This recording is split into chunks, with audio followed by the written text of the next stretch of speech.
아이 못 낳는다고 쫓겨난 며느리. 20년 뒤 장례식장 앞 벤치에서 내린 아들. 그리고 그가 한마디 했습니다. 그날 우리 엄마를 쫓아낸 분 아직 기억하시죠? 시작하기 전에요. 구독과 좋아요 한번 눌러주시면 저에게 정말 큰 힘이 됩니다. 여러분의 응원이 다음 이야기를 이어갑니다. 이 이야기는 끝까지 보셔야 합니다.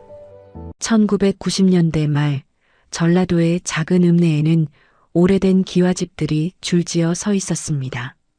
그중 한 집, 박씨 집안의 안채에서 김정희는 아침부터 부산하게 움직이고 있었어요. 32살의 정희는 결혼한 지 5년째 되는 새댁이었습니다. 며느리 아침상 아직이야? 시어머니 최말순의 목소리가 들렸습니다. 60살의 말순은 이 집안에서 가장 목소리가 큰 사람이었어요. 집안대를 잇는 것을 인생의 사명처럼 여기는 분이었습니다. 네, 어머니. 금방 올리겠습니다. 정희는 재빨리 밥상을 들고 사랑채로 향했습니다. 손은 바쁘게 움직였지만 마음은 무거웠어요. 요즘 시어머니의 눈초리가 예전보다 더 차갑다는 걸 느끼고 있었으니까요. 남편 박영수는 공장에 다니는 성실한 사람이었습니다. 35의 영수는 말수가 적었지만 정희에게는 다정했어요. 적어도 결혼 초에는 그랬습니다. 여보, 다녀올게. 영수가 출근하며 인사했습니다. 정희는 현관까지 나가 남편을 배웅했어요. 조심히 다녀와요. 남편이 떠나고 나자 정희는 다시 집안일을 시작했습니다. 청소를 하고 빨래를 널고 점심 준비를 했어요. 하루 종일 쉴 틈이 없었습니다. 오후가 되자 말순이 정희를 불렀습니다. 며느리, 이리 와봐. 정희는 긴장하며 시어머니 앞에 섰어요. 말순은 정희를 위아래로 훑어보았습니다. 결혼한 지가 벌써 5년이야. 근데 아직도 소식이 없네. 정희는 고개를 숙였습니다. 이 질문을 들을 때마다 가슴이 무너지는 것 같았어요. 죄송합니다, 어머니. 죄송하긴. 여자는 애를 낳아야 여자가 되는 거지. 시집와서 애도 못 낳으면 뭐하러 온 거야? 말순의 말은 날카로웠습니다. 정희는 입술을 깨물며 참았어요. 병원에 가봤어? 네, 계속 다니고 있습니다. 그래서 의사가 뭐래? 정희는 잠시 망설이다가 대답했습니다. 임신이 쉽지 않을 수 있다고 했습니다. 말순의 얼굴이 굳어졌습니다. 뭐, 그게 무슨 소리야? 최선을 다하고 있습니다, 어머니. 약도 먹고 치료도 받고 있어요. 말순은 혀를 찼습니다. 쓸데없는 약만 먹고 돈만 축내네.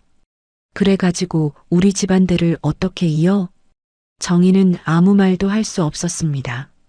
눈물이 핑 돌았지만 참았어요. 시어머니 앞에서 우는 모습을 보이고 싶지 않았습니다. 저녁이 되어 영수가 돌아왔습니다. 정희는 저녁상을 차리며 남편을 살폈어요. 영수는 피곤한 얼굴로 밥을 먹고 있었습니다. 여보, 오늘 회사는 어땠어요? 정희가 조심스럽게 물었습니다. 영수는 짧게 대답했어요. 그냥 그래.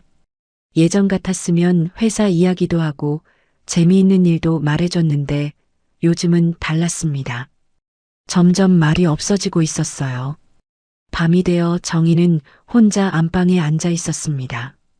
영수는 사랑채에서 어머니와 이야기하고 있었어요. 무슨 이야기를 하는지는 들리지 않았지만 분위기가 좋지 않다는 건 알 수 있었습니다. 한참 후 영수가 방으로 들어왔습니다. 표정이 어두웠어요. 여보. 정희가 불렀지만 영수는 대답하지 않았습니다. 그냥 이불을 덮고 누웠어요. 정희는 남편의 등을 바라보며 생각했습니다. 결혼 초만 해도 행복했어요. 영수는 다정했고 시어머니도 그렇게 심하지 않았습니다.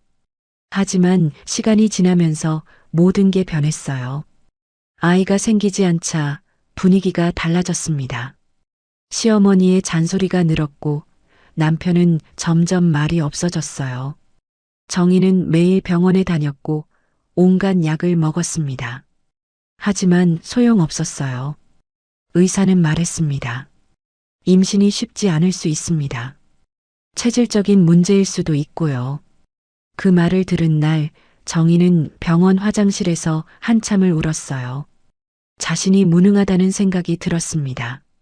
여자로서 제 역할을 못한다는 생각에 가슴이 아팠어요. 다음 날 아침 정희는 일찍 일어나 아침상을 차렸습니다. 평소보다 더 정성껏 준비했어요. 시어머니의 마음을 조금이라도 돌려보고 싶었습니다. 하지만 말수는 밥상을 보더니 한숨만 쉬었습니다. 이것저것 많이 차려봤자 소용없어. 애 낳는 게 먼저지. 정희는 또다시 고개를 숙였습니다. 하루하루가 고통이었어요. 아침에 눈을 뜨면 한숨이 나왔고 밤에 잠들 때는 눈물이 났습니다. 영수에게 의지하고 싶었지만 남편도 점점 멀어지고 있었어요. 예전처럼 손을 잡아주지도 않았고 위로의 말도 하지 않았습니다. 그저 침묵으로 일관할 뿐이었어요. 정희는 속으로 되뇌었습니다. 조금만 더 버티자. 남편만 있으면 돼. 언젠가는 아이가 생길 거야. 하지만 마음 한구석에서는 불안함이 커져만 갔습니다. 이 집안에서 자신의 자리가 점점 사라지고 있다는 느낌이 들었어요. 그렇게 몇 달이 더 흘렀습니다. 정희는 여전히 병원을 다녔지만 상황은 나아지지 않았어요. 오히려 시어머니의 눈총은 날로 심해져만 갔습니다. 어느 여름날이었습니다. 장마철이라 아침부터 비가 내리고 있었어요. 정희는 부엌에서 점심 준비를 하고 있었습니다. 말수는 사랑채에서 무언가를 꺼내 들고 안채로 걸어왔어요. 며느리, 밥 먹어. 말순의 목소리가 평소보다 더 차갑게 들렸습니다. 정희는 앞치마를 벗고 상 앞에 앉았어요. 영수도 공장에서 점심시간에 맞춰 집에 와 있었습니다. 상을 받으며 정희는 이상한 느낌을 받았습니다. 밥상 옆에 서류 봉투가 놓여 있었거든요. 말수는 천천히 그 봉투를 집어 정희 앞으로 밀었습니다. 이게 뭐예요, 어머니? 정희가 물었습니다. 말수는 냉정한 표정으로 대답했어요. 열어봐. 정희는 떨리는 손으로 봉투를 열었습니다. 안에는 서류가 들어 있었어요. 첫 장을 펼치는 순간 정희의 얼굴이 하얗게 질렸습니다. 이혼 협의서였습니다. 어머니, 이게 보면 알잖아. 이혼해라. 말순의 말은 단호했습니다. 정희는 믿을 수가 없었어요. 손에 든 서류가 떨렸습니다. 애 못 낳는 여자는 우리 집 며느리 자격이 없어. 5년이나 됐는데 뭐 하나 제대로 한 게 없잖아. 정희는 영수를 바라보았습니다. 도움을 청하는 눈빛이었어요. 하지만 영수는 고개를 들지 못했습니다. 그저 숟가락만 만지작거리고 있었어요. 여보. 정희가 떨리는 목소리로 남편을 불렀습니다. 하지만 영수는 여전히 침묵했어요. 어머니, 저는 아직 치료를 더 받으면. 말수는 손을 내저었습니다. 됐어. 그만해. 돈만 축내고 시간만 버리고 우리 영수는 대를 이어야 해. 너 같은 여자 붙들고 있을 시간 없어. 정희의 눈에서 눈물이 흘러내렸습니다. 어머니, 제발 기회를 한 번만 더 주세요. 조용히 해. 말순의 목소리가 커졌습니다. 내가 뭘 더 해? 5년 동안 기회는 충분히 줬어. 이제 그만 포기해. 정희는 다시 영수를 바라보았습니다. 남편은 여전히 아무 말이 없었어요. 정희는 가슴이 무너지는 것 같았습니다. 남편이 자신을 지켜주지 않는다는 사실이 가장 아팠어요. 영수야, 너도 할 말 없어? 말순이 아들에게 물었습니다. 영수는 잠시 망설이다가 작게 말했어요. 어머니 뜻을 따르겠습니다. 그 한마디에 정희의 마지막 희망이 사라졌습니다. 남편마저 자신을 버린 겁니다. 서류에 도장 찍어. 빨리. 말순이 도장을 내밀었습니다. 정희는 서류를 바라보았어요. 눈물 때문에 글씨가 흐릿하게 보였습니다. 지금 당장은 못하겠어요. 정희가 떨리는 목소리로 말했습니다. 그럼 언제 할 건데? 시간을 좀 주세요. 말수는 혀를 찼습니다. 시간? 5년도 모자라. 정희는 자리에서 일어났습니다. 더 이상 이 자리에 있을 수가 없었어요. 방에 좀 다녀오겠습니다. 정희는 비틀거리며 안방으로 들어갔습니다. 문을 닫자마자 바닥에 주저앉아 울음을 터뜨렸어요. 소리내지 않으려 입을 막았지만 눈물은 멈출 수가 없었습니다. 몇 시간이 지났을까요? 해가 지고 어둠이 내렸습니다. 비는 여전히 내리고 있었어요. 정희는 방 안에 홀로 앉아 생각했습니다. 이제 어떻게 해야 하지? 정말 이혼을 해야 하나? 친정에 돌아갈 수도 없었습니다. 부모님은 정희가 결혼할 때 이미 많은 빚을 지고 계셨어요. 다시 돌아가면 집만 될 거였습니다. 그때 방문이 열렸습니다. 영수가 들어왔어요. 정희는 남편을 바라보았습니다. 영수는 어색하게 서 있었어요. 정희야, 왜 아무 말도 안 했어요? 정희의 목소리는 떨리고 있었습니다. 어머니 앞에서 나를 지켜줄 생각은 안 했어요? 영수는 고개를 숙였습니다. 미안해. 나도 어쩔 수가 없었어. 어쩔 수 없다고요? 당신은 내 남편이잖아요. 정희의 목소리가 커졌습니다. 영수는 힘없이 말했어요. 어머니 말씀이 틀린 것도 아니잖아. 우리 결혼한 지 5년이 됐는데. 그래서 나를 버리는 거예요? 영수는 대답하지 못했습니다. 정희는 남편을 보며 깨달았어요. 이 사람도 결국 자신을 떠날 거라는 걸 말입니다. 나가요. 보기 싫어요. 정희가 말했습니다. 영수는 잠시 망설이다가 방을 나갔어요. 홀로 남은 정희는 창밖을 바라보았습니다. 빗소리만 들릴 뿐 세상은 조용했어요. 정희는 결심했습니다. 이 집에 더 이상 있을 수 없어. 나가야 해. 그날 밤 정희는 작은 보따리를 쌌습니다. 옷 몇 벌과 통장, 그리고 남편이 준 반지 하나뿐이었어요. 다른 건 아무것도 가져가지 않았습니다. 새벽녘 비가 조금 잦아들었을 때 정희는 집을 나섰습니다. 현관문을 열자 차가운 공기가 얼굴을 스쳤어요. 뒤에서 말순의 목소리가 들렸습니다. 다시는 발 들이지 마라. 정희는 뒤돌아보지 않았습니다. 그냥 앞만 보고 걸었어요. 보따리를 꼭 안고 빗길을 걸었습니다.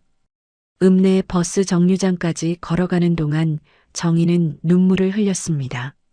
서러웠고 억울했고 무엇보다 외로웠어요. 하지만 동시에 다짐했습니다. 언젠가 내가 꼭 아이를 낳을 거야.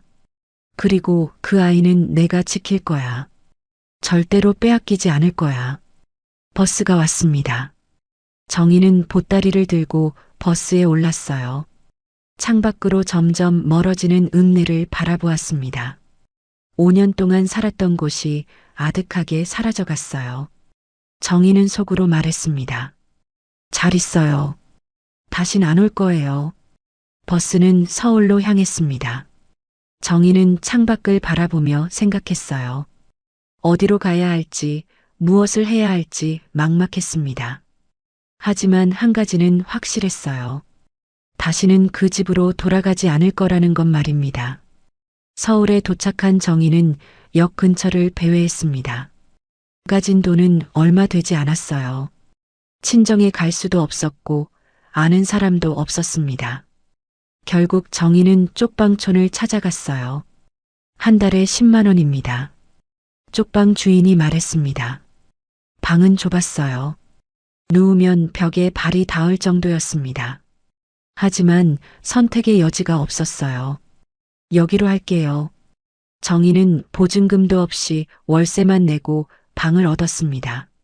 짐을 풀고 나니 방은 더욱 좁아 보였어요. 정희는 바닥에 앉아 한참을 멍하니 있었습니다. 다음 날부터 정희는 일자리를 찾아다녔습니다. 식당, 슈퍼, 공장 할 것 없이 다녔어요. 하지만 쉽지 않았습니다. 경력도 없고 배운 것도 없는 정희를 받아주는 곳이 많지 않았어요. 일주일쯤 지났을 때 작은 식당에서 일할 수 있게 되었습니다. 설거지하고 청소하면 돼. 하루에 10,000원 줄게. 식당 주인 아주머니가 말했습니다. 정희는 고개를 끄덕였어요. 적은 돈이었지만 지금으로서는 감사했습니다. 매일 아침 7시에 식당에 나가서 밤 10시까지 일했습니다. 설거지를 하고 바닥을 닦고 손님 시중을 들었어요. 손은 거칠어졌고 허리는 아팠습니다. 하지만 정희는 참았어요. 한 달이 지났습니다. 정희는 월세를 내고 나니 손에 남은 돈이 거의 없었어요. 하루 한 끼로 버티는 날도 많았습니다. 어느 날 정희는 몸이 좋지 않다는 걸 느꼈습니다. 어지럽고 속이 메스꺼웠어요. 처음에는 피곤해서 그런가 보다 했습니다. 하지만 증상이 계속되자 정희는 불안해졌습니다. 혹시 무슨 병이 아닐까 걱정이 되었어요. 병원에 갈 돈도 없었지만 견딜 수가 없었습니다. 결국 정희는 동네 보건소를 찾아갔습니다. 간호사가 정희를 진찰실로 안내했어요. 어디가 불편하세요? 의사가 물었습니다. 정희는 증상을 설명했어요. 의사는 고개를 끄덕이며 진찰을 했습니다. 검사를 좀 해봐야겠네요. 잠깐만 기다리세요. 정희는 대기실에서 한참을 기다렸습니다. 불안한 마음에 손을 꼭 쥐고 있었어요. 한참 후 의사가 정희를 다시 불렀습니다. 정희는 긴장하며 진찰실로 들어갔어요. 검사 결과가 나왔습니다. 의사는 잠시 정희를 바라보다가 말했습니다. 축하드립니다. 임신하셨어요. 그 순간 정희는 귀를 의심했습니다. 네, 뭐라고요? 임신이에요. 대략 6주 정도 되신 것 같네요. 정희는 말을 잃었습니다. 임신이라니 믿을 수가 없었어요. 병원에서는 임신이 어렵다고 했는데 기적처럼 아이가 생긴 겁니다. 정말 임신인가요? 네, 확실합니다. 건강하게 잘 자라고 있어요. 정희는 눈물이 주르륵 흘러내렸습니다. 기쁨과 두려움이 동시에 밀려왔어요. 드디어 아이가 생겼지만 혼자서 어떻게 키워야 할지 막막했습니다. 보건소를 나온 정희는 한참을 길거리에 서 있었습니다. 손으로 배를 쓰다듬었어요. 아직 아무것도 느껴지지 않았지만 그 안에 생명이 자라고 있다는 게 신기했습니다. 쪽방으로 돌아온 정희는 바닥에 주저앉아 울었습니다. 기쁨의 눈물이자 두려움의 눈물이었어요. 아가야, 엄마가 너를 지켜줄게. 꼭 지켜줄게. 정희는 배에 손을 얹고 다짐했습니다. 하지만 곧 현실적인 문제가 닥쳤어요. 남편에게 알려야 하나? 시댁에 알려야 하나? 정희는 고민했습니다. 알리면 아이를 빼앗길지도 몰라. 정희는 두려웠습니다. 시어머니는 손자를 원했어요. 만약 임신 사실을 알면 아이를 데려가려 할 게 분명했습니다. 그리고 정희는 다시 쫓겨날 거였어요. 안 돼. 절대 안 돼. 정희는 결심했습니다. 아무에게도 알리지 않기로 말이죠. 이 아이는 자신이 지키기로 했어요. 며칠 후 정희는 구청에 갔습니다. 호적 정리를 하러 온 겁니다. 이혼 신고하시는 거죠? 직원이 물었습니다. 정희는 고개를 끄덕였어요. 남편과 연락도 되지 않았지만 일방적으로라도 정리하고 싶었습니다. 그리고 성도 바꾸고 싶은데요. 성을요? 이유가 있으세요? 새로 시작하고 싶어서요. 직원은 서류를 확인하며 말했습니다. 가능은 한데 절차가 좀 복잡합니다. 괜찮아요. 꼭 하고 싶어요. 정희는 어머니 성을 따라 김씨로 다시 돌아갔습니다. 박정희가 아닌 김정희로 새로 태어난 거였어요. 그리고 정희는 결정했습니다. 서울을 떠나기로 말이죠. 여기서도 언제 들킬지 몰랐어요. 아무도 모르는 곳으로 가야 안전할 것 같았습니다. 정희는 지도를 펼쳐놓고 고민했습니다. 어디로 가야 할까? 결국 부산을 선택했어요. 큰 도시이면서도 서울에서 멀었습니다. 한 달 후 정희는 짐을 쌌습니다. 여전히 보따리 하나뿐이었어요. 식당 주인에게 인사를 하고 쪽방 주인에게 열쇠를 돌려줬습니다. 어디 가세요? 쪽방 주인이 물었습니다. 정희는 애매하게 웃으며 대답했어요. 새로운 곳으로요. 기차를 타고 부산으로 향하는 동안 정희는 배를 쓰다듬었습니다. 이제 배가 조금씩 나오기 시작했어요. 아가야, 우리 새로운 곳에서 시작하자. 엄마가 열심히 살게. 너를 위해서. 창밖으로 풍경이 빠르게 지나갔습니다. 정희는 미래를 생각했어요. 힘들겠지만 해낼 수 있을 것 같았습니다. 아이를 위해서라면 무엇이든 할 수 있을 것 같았어요. 20년이 흘렀습니다. 세월은 빠르게 지나갔어요. 부산에 정착한 정희는 악착같이 살았습니다. 처음에는 작은 분식집에서 일했고 몇 년 후에는 식당 주방 보조로 일했어요. 임신한 몸으로도 쉬지 않았습니다. 아들 준호를 낳던 날을 정희는 평생 잊을 수 없었어요. 혼자서 병원에 갔고 혼자서 출산했습니다. 아이를 처음 안았을 때 정희는 울었어요. 너는 엄마가 꼭 지켜줄게. 호적에 아이 이름을 올릴 때 정희는 고민했습니다. 성을 어떻게 해야 할지 말이죠. 결국 박준호라고 올렸어요. 아버지의 성을 따르는 게 맞다고 생각했습니다. 하지만 아이에게는 절대 아버지 얘기를 하지 않기로 했어요. 준호는 조용한 아이로 자랐습니다. 말수는 적었지만 눈빛은 또렷했어요. 엄마가 힘들게 사는 걸 어린 나이에도 알았습니다. 정희는 밤낮 없이 일했습니다. 낮에는 식당에서 일하고 밤에는 청소 일을 했어요. 준호는 엄마가 일하는 동안 혼자 집에서 기다렸습니다. 엄마 다녀왔어요? 어린 준호가 현관에서 엄마를 맞이했습니다. 정희는 아들을 안으며 미안한 마음이 들었어요. 그래, 준호야. 배고프지? 엄마가 밥 해줄게. 괜찮아요. 저라면 끓여 먹었어요. 초등학생이 된 준호는 스스로 라면을 끓여 먹었습니다. 정희는 가슴이 아팠어요. 아이에게 이런 삶을 주고 싶지 않았는데 어쩔 수가 없었습니다. 시간이 흘러 정희는 작은 반찬 가게를 차렸습니다. 몇 년 동안 모은 돈으로 가게를 얻었어요.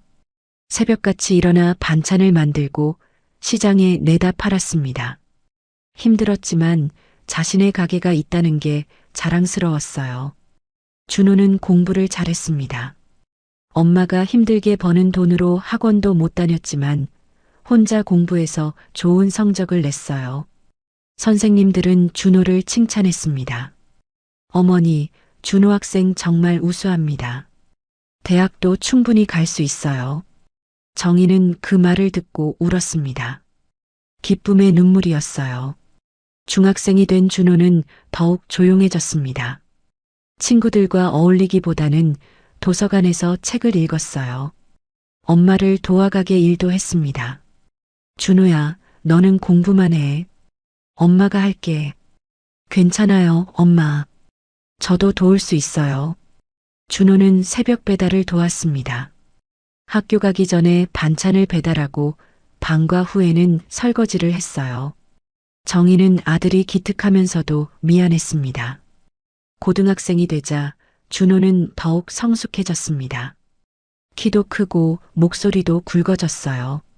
하지만 여전히 말수는 적었습니다. 어느 날 저녁 준호가 조심스럽게 물었습니다. 엄마, 아빠는 어디 계셔? 정희는 손을 멈췄습니다. 언젠가는 물어볼 거라고 생각했지만 막상 질문을 받으니 당황스러웠어요. 왜 갑자기 그런 걸 물어? 친구들이 아빠 얘기할 때마다 궁금했어요.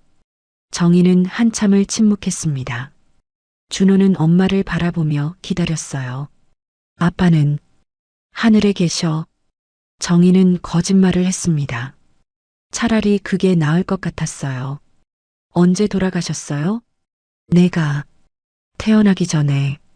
준호는 더 이상 묻지 않았습니다. 하지만 표정이 어두워졌어요.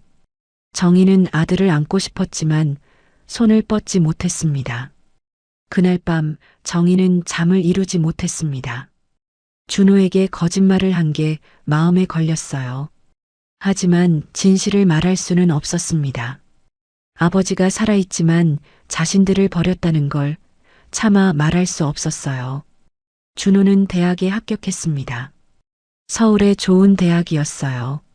정희는 기뻐하면서도 걱정이 됐습니다. 등록금을 어떻게 마련해야 할지 막막했거든요. 엄마, 저 장학금 받았어요. 그리고 아르바이트 하면서 다닐 수 있어요. 준호야. 괜찮아요, 엄마. 제가 알아서 할게요. 준호는 20살이 되었습니다. 조용하지만 눈빛은 단단했어요. 엄마가 힘들게 산 걸 다 알고 있었습니다. 서울로 올라가던 날 준호는 엄마를 꼭 안았습니다. 엄마, 제가 꼭 성공할게요. 엄마 편하게 해드릴게요. 정희는 아들의 등을 토닥이며 눈물을 흘렸어요. 그래, 준호야. 엄마는 내가 건강하기만 하면 돼. 하지만 준호의 눈빛에는 다른 의지가 담겨 있었습니다. 단순히 성공하고 싶은 게 아니었어요. 엄마를 힘들게 한 사람들 앞에서 엄마를 자랑스럽게 만들고 싶었습니다. 준호가 떠나고 나자 정희는 더욱 외로워졌습니다. 반찬 가게 일만 하며 하루하루를 보냈어요. 준호는 한 달에 한 번씩 부산에 내려왔습니다. 엄마, 잘 지내셨어요? 그래, 준호야. 너는? 네, 공부 열심히 하고 있어요. 준호는 학교 생활에 대해서는 많이 말하지 않았습니다. 다만 눈빛이 점점 더 날카로워지고 있었어요. 20대 중반이 된 준호는 대학을 졸업하고 취직했습니다. 큰 기업이었어요. 정희는 아들이 자랑스러웠습니다. 엄마, 이제 제가 엄마 모실게요. 아니야, 준호야. 너는 내 인생 살아. 하지만 준호는 고집스러웠습니다. 매달 생활비를 보내왔고 정희에게 가게를 정리하라고 했어요. 엄마, 이제 그만 쉬세요. 평생 고생하셨잖아요. 정희는 아들의 마음이 고마웠습니다. 하지만 한편으로는 불안했어요. 준호의 눈빛에서 뭔가 다른 걸 느꼈거든요. 어느 가을 저녁이었습니다. 정희는 반찬 가게를 정리하고 집으로 돌아왔어요. 텔레비전을 켜고 저녁 뉴스를 보고 있었습니다. 피곤한 하루였지만 뉴스를 보는 게 유일한 휴식이었어요. 앵커의 목소리가 들렸습니다. 전라도 지역 유력 기업인 박영수 회장이 오늘 별세했습니다. 정희는 그냥 흘려들으려다가 멈췄습니다. 박영수? 그 이름이 귀에 박혔어요. 화면에는 한 남성의 사진이 떠올랐습니다. 나이 든 얼굴이었지만 정희는 알아볼 수 있었어요. 20년 전 자신을 지켜주지 못했던 그 남자, 남편이었던 박영수였습니다. 박 회장은 지역 제조업체를 이끌며 고용 창출에 기여한 공로를 인정받아 뉴스는 계속됐지만 정희는 더 이상 듣지 못했습니다. 리모컨이 손에서 떨어졌어요. 심장이 빠르게 뛰었습니다. 영수가 회장이 됐다고요? 공장 직원이었던 남편이 어떻게 회장이 됐을까요? 정희는 믿을 수가 없었습니다. 화면에는 장례식장 모습이 나왔습니다. 많은 사람들이 조문을 하러 오고 있었어요. 그 중에는 시어머니 최말순의 모습도 보였습니다. 20년이 지나 많이 늙었지만 여전히 꼿꼿한 모습이었어요. 정희는 소파에 주저앉았습니다. 가슴이 답답했어요. 20년 전 그날이 떠올랐습니다. 빗속을 걸어 나오던 그날, 쫓겨나던 그날 말이죠. 며칠이 지났습니다. 정희는 평소처럼 가게 일을 했지만 마음은 복잡했어요. 뉴스에서 본 장면이 자꾸 떠올랐습니다. 그날 오후 정희의 휴대폰이 울렸습니다. 모르는 번호였어요. 여보세요? 김정혜 씨 맞으십니까? 낯선 남성의 목소리였습니다. 네, 그런데요. 저는 박영수 회장 장례식 담당자입니다. 혹시 박준호 씨 어머니 되십니까? 정희는 숨이 멎는 것 같았습니다. 왜 그러시죠? 호적을 확인하다가 박준호라는 이름을 발견했습니다. 혹시 고인과 관련이 있으신지 확인차 연락드렸습니다. 정희는 손이 떨렸습니다. 20년 만에 발각된 거였어요. 저는 관계없는 사람입니다. 하지만 호적상으로는 잘못 보신 겁니다. 저는 모르는 분이에요. 정희는 급히 전화를 끊었습니다. 휴대폰을 쥔 손이 떨렸어요. 가슴이 두근거렸습니다. 들켰다. 준호의 존재가 들켰어. 정희는 패닉에 빠졌습니다. 어떡하지? 저 사람들이 준호를 찾아올까? 정희는 당장 준호에게 연락하고 싶었지만 참았어요. 아들을 불안하게 만들고 싶지 않았습니다. 하지만 그날 밤 준호에게서 전화가 왔습니다. 엄마, 준호야, 무슨 일이야? 준호의 목소리는 평소와 달랐습니다. 무겁고 단호했어요. 엄마, 박영수 회장 아세요? 정희는 대답할 수가 없었습니다. 엄마, 그 사람이 제 아버지 맞죠? 준호야. 엄마, 대답해 주세요. 제가 다 알아야겠어요. 정희는 눈물이 났습니다. 20년 동안 숨겨왔던 비밀이 무너지는 순간이었어요. 그래, 맞아. 왜 말 안 하셨어요? 왜 하늘에 계신다고 거짓말하셨어요? 준호의 목소리에 감정이 실렸습니다. 미안해, 준호야. 엄마가 너를 지키려고요? 그 사람들한테서요? 준호는 이미 많은 걸 알고 있는 것 같았습니다. 준호야, 너 어떻게 알았어? 엄마, 저 이미 오래전부터 알았어요. 정희는 깜짝 놀랐습니다. 뭐라고? 중학생 때부터요. 성이 다른 게 이상해서 호적을 찾아봤어요. 그리고 아버지 쪽 집안도 다 알아봤어요. 정희는 충격을 받았습니다. 준호가 그렇게 오래전부터 알고 있었다니요. 왜 말 안 했어? 엄마가 말하기 싫어하시는 것 같아서요. 그리고 저도 알고 싶지 않았어요. 준호는 잠시 침묵했다가 말을 이었습니다. 하지만 이제는 알아야겠어요. 엄마한테 무슨 일이 있었는지, 왜 우리가 이렇게 살아야 했는지. 정희는 무너져 내렸습니다. 바닥에 주저앉아 울었어요. 준호야, 미안해. 엄마가 무능해서. 아니에요, 엄마. 준호의 목소리가 부드러워졌습니다. 엄마는 최선을 다하셨어요. 저 혼자 키우시느라 얼마나 힘드셨어요. 준호야. 하지만 엄마, 이제 제가 알아야 해요. 진실을 알아야 한다고요. 정희는 한참을 울다가 입을 열었습니다. 그리고 모든 걸 말했어요. 결혼 생활, 시어머니의 구박, 이혼 통보, 쫓겨난 날 모든 것을 말했습니다. 준호는 조용히 들었습니다. 가끔 숨소리만 들렸어요. 그래서 엄마는 혼자 나를 낳았구나. 그래. 미안해, 준호야. 내게 아버지를 만나게 해주지 못해서. 아니에요, 엄마. 준호의 목소리가 단호해졌습니다. 그 사람은 제 아버지가 아니에요. 엄마를 지키지 못한 사람은 아버지 자격이 없어요. 준호야. 엄마, 제가 꼭 성공할 거예요. 그리고 엄마를 부끄럽게 만든 그 사람들 앞에 당당히 설 거예요. 정희는 아들의 말에 놀랐습니다. 준호의 목소리에는 강한 의지가 담겨 있었어요. 준호야, 복수 같은 건 생각하지 마. 그냥 우리끼리 잘 살면 돼. 아니에요, 엄마. 이건 복수가 아니에요. 준호는 잠시 멈췄다가 말했습니다. 존엄이에요. 엄마의 존엄을 지키는 거예요. 그날 밤 정희는 잠을 이루지 못했습니다. 준호와의 통화가 머릿속을 맴돌았어요. 아들이 이미 모든 걸 알고 있었다는 사실이 충격이었습니다. 그리고 준호의 단호한 목소리가 자꾸 떠올랐어요. 며칠 후 준호가 부산으로 내려왔습니다. 평일인데도 불구하고 회사를 쉬고 온 거였어요. 정희는 아들을 보자마자 눈물이 났습니다. 준호야.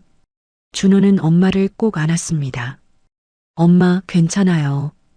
이제 다 괜찮을 거예요. 두 사람은 작은 식탁에 마주 앉았습니다. 준호는 가방에서 서류 몇 장을 꺼냈어요. 엄마, 이거 봐주세요.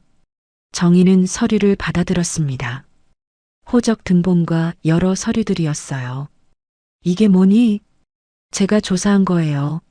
아버지 쪽 집안에 대해서요. 준호는 차분하게 설명하기 시작했습니다.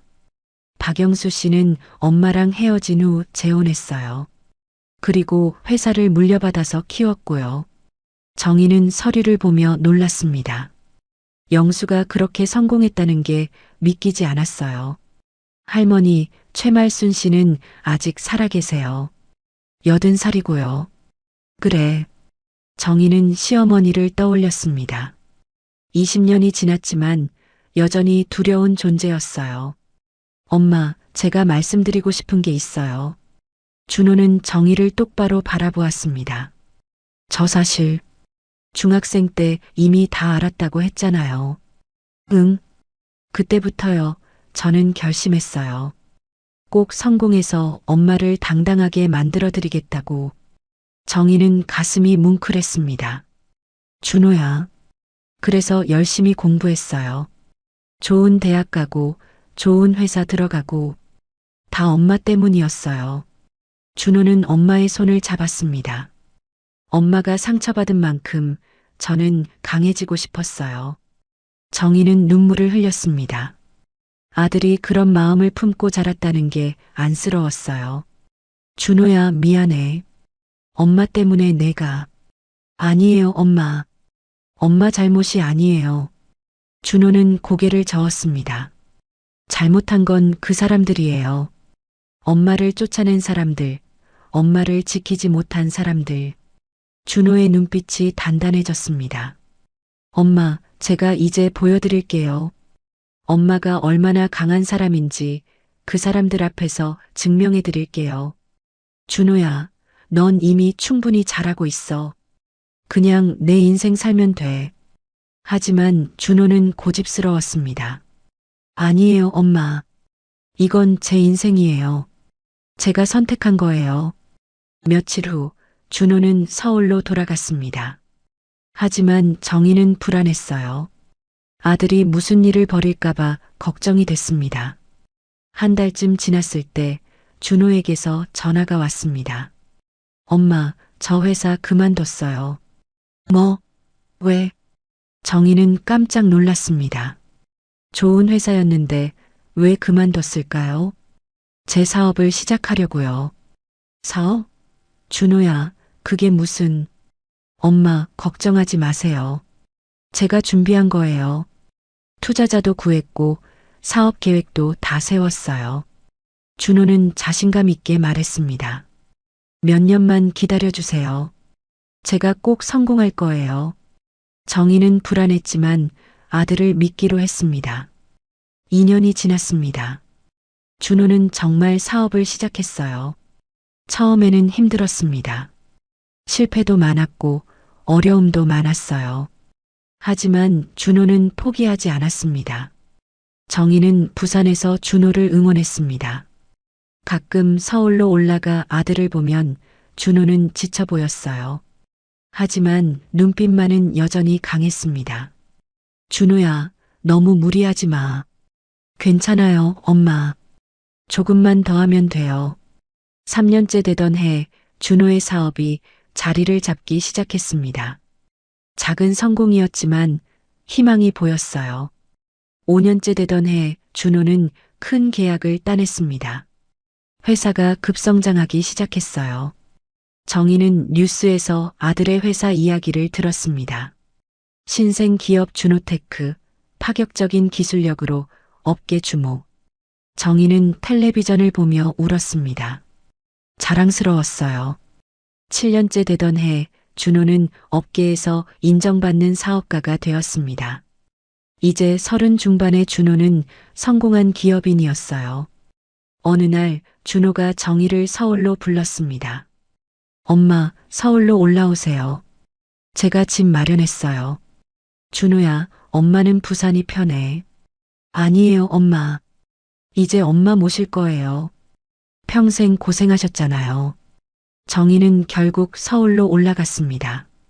준호가 마련한 집은 좋은 동네에 있는 아파트였어요. 준호야, 이게 다 내 돈이니? 네, 엄마.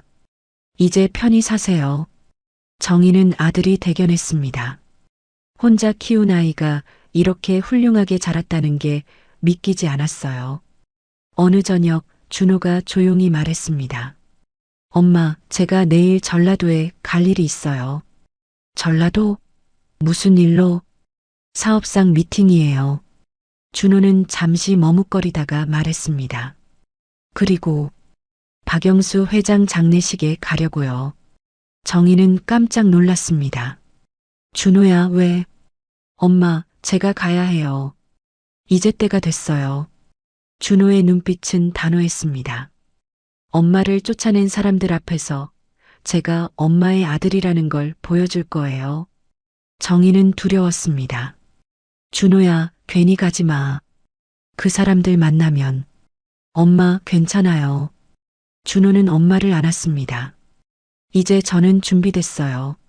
엄마의 존엄을 지킬 준비가요. 다음 날 아침 준호는 정장을 차려입었습니다. 검은색 양복에 흰 셔츠, 그리고 검은 넥타이였어요. 장례식에 어울리는 차림이었습니다. 정희는 아들을 바라보았습니다. 언제 이렇게 컸을까요? 의젓하고 당당한 모습이었어요. 엄마도 같이 갈까? 정희가 조심스럽게 물었습니다. 준호는 고개를 저었어요. 아니에요, 엄마. 제가 혼자 갈게요.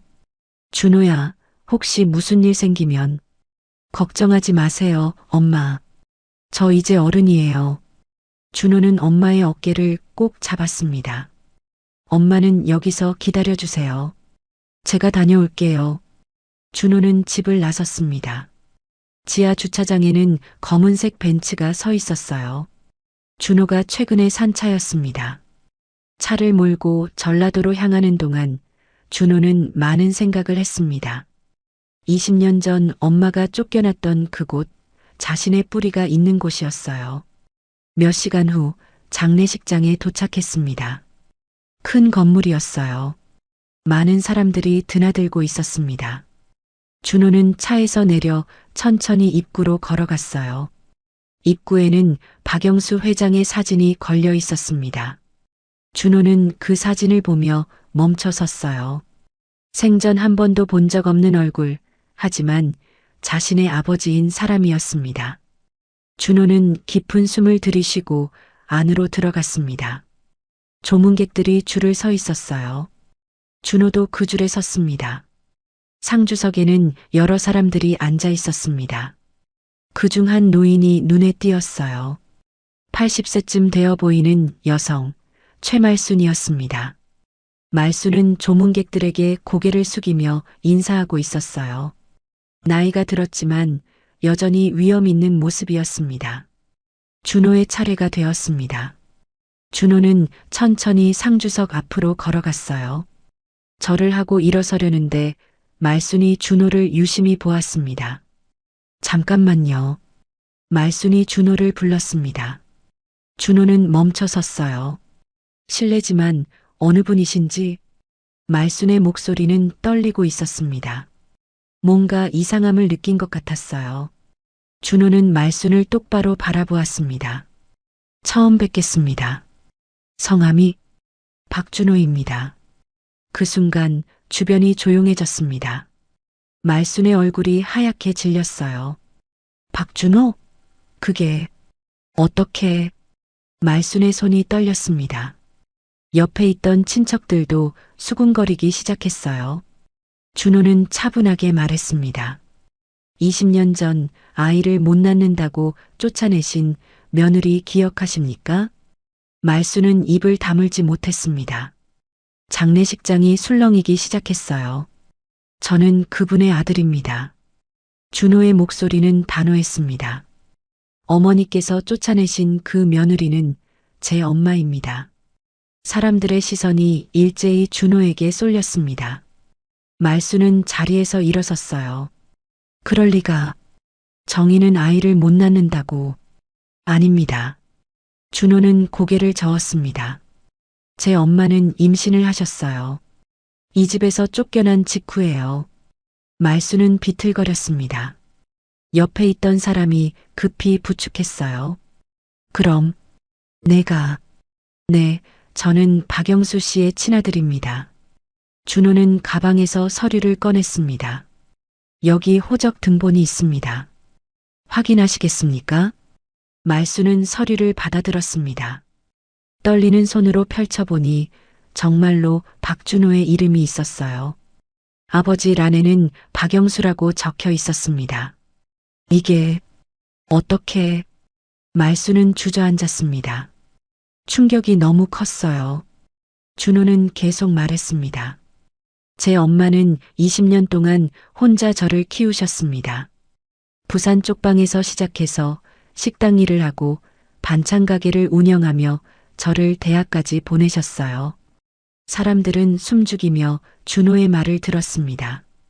어머니께서 쓸모없다고 내쫓은 그 며느리는 사실 가장 강한 사람이었습니다. 준호의 목소리가 떨렸습니다. 혼자서 아이를 낳고 혼자서 키우고 혼자서 모든 걸 견뎌내셨어요. 말순은 눈물을 흘리기 시작했습니다. 나는 몰랐어. 몰랐다고요? 준호의 목소리가 차갑게 변했습니다. 아니요, 어머니는 알려고 하지 않으셨죠. 제 엄마가 얼마나 힘든지, 얼마나 외로운지. 준호는 말순을 바라보았습니다. 어머니는 그저 손자가 필요했을 뿐이죠. 며느리의 마음 따위는 중요하지 않았어요. 말순은 고개를 들지 못했습니다. 준호는 주변 사람들을 둘러보았습니다. 여러분, 제가 오늘 여기 온 이유는 복수가 아닙니다. 준호의 목소리가 커졌습니다. 제 엄마의 존엄을 지키기 위해서입니다. 엄마가 무능한 여자가 아니었다는 걸, 엄마가 훌륭한 사람이었다는 걸 증명하러 왔습니다.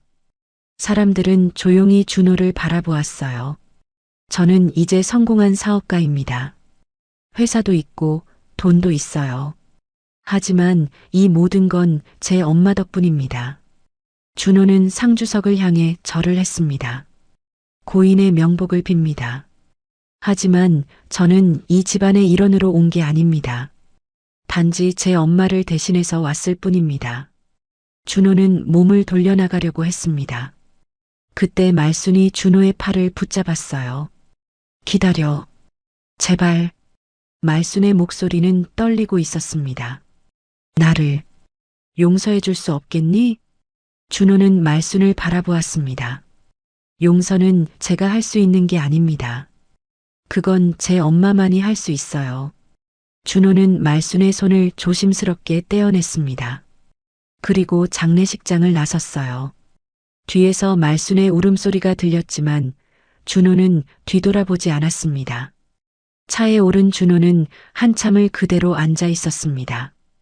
가슴이 두근거렸어요. 20년 동안 준비해온 순간이었지만 막상 끝나고 나니 허전했습니다. 서울로 돌아오는 길 준호는 엄마에게 전화를 걸었습니다. 엄마, 저 지금 가고 있어요. 준호야, 무슨 일 없었어? 정희의 목소리는 불안해 보였습니다. 네, 괜찮아요. 곧 도착할게요. 집에 도착하자 정희가 현관에서 기다리고 있었습니다. 준호를 보자마자 달려와 안았어요. 준호야, 정말 괜찮아? 네, 엄마. 저 괜찮아요. 두 사람은 거실에 앉았습니다. 준호는 장례식장에서 있었던 일을 모두 말했어요. 정희는 조용히 들었습니다. 그래서 어머니가 용서를 구했구나. 네, 엄마. 근데 저는 엄마만이 용서할 수 있다고 했어요. 정희는 한참을 침묵했습니다. 20년 전 그날이 떠올랐어요. 빗속을 걸어 나오던 날, 쫓겨나던 그날 말입니다. 엄마, 어떻게 하실 거예요? 준호가 조심스럽게 물었습니다. 정희는 창밖을 바라보았어요. 모르겠다, 준호야. 솔직히 아직도 화가 나. 그 사람들 때문에 얼마나 힘들었는지. 정희의 목소리가 떨렸습니다. 하지만 동시에 이제 지친 것 같아. 미움을 계속 품고 사는 것도 힘들더라. 준호는 엄마의 손을 잡았습니다. 엄마 마음대로 하세요. 제가 옆에 있을게요. 며칠이 지났습니다. 어느 날 오후 정희의 휴대폰이 울렸어요. 모르는 번호였습니다. 여보세요? 정희야. 나야. 낯익은 목소리였습니다. 20년 만에 듣는 시어머니 말순의 목소리였어요. 어떻게 제 번호를 준호한테 물어봤어. 제발 한 번만 만나줄 수 없겠니? 정희는 망설였습니다. 준호가 옆에서 고개를 끄덕이며 격려했어요. 알겠습니다. 어디서 만날까요? 며칠 후 정희는 서울의 한 조용한 찻집으로 갔습니다. 준호가 함께 가려 했지만 정희는 혼자 가겠다고 했어요.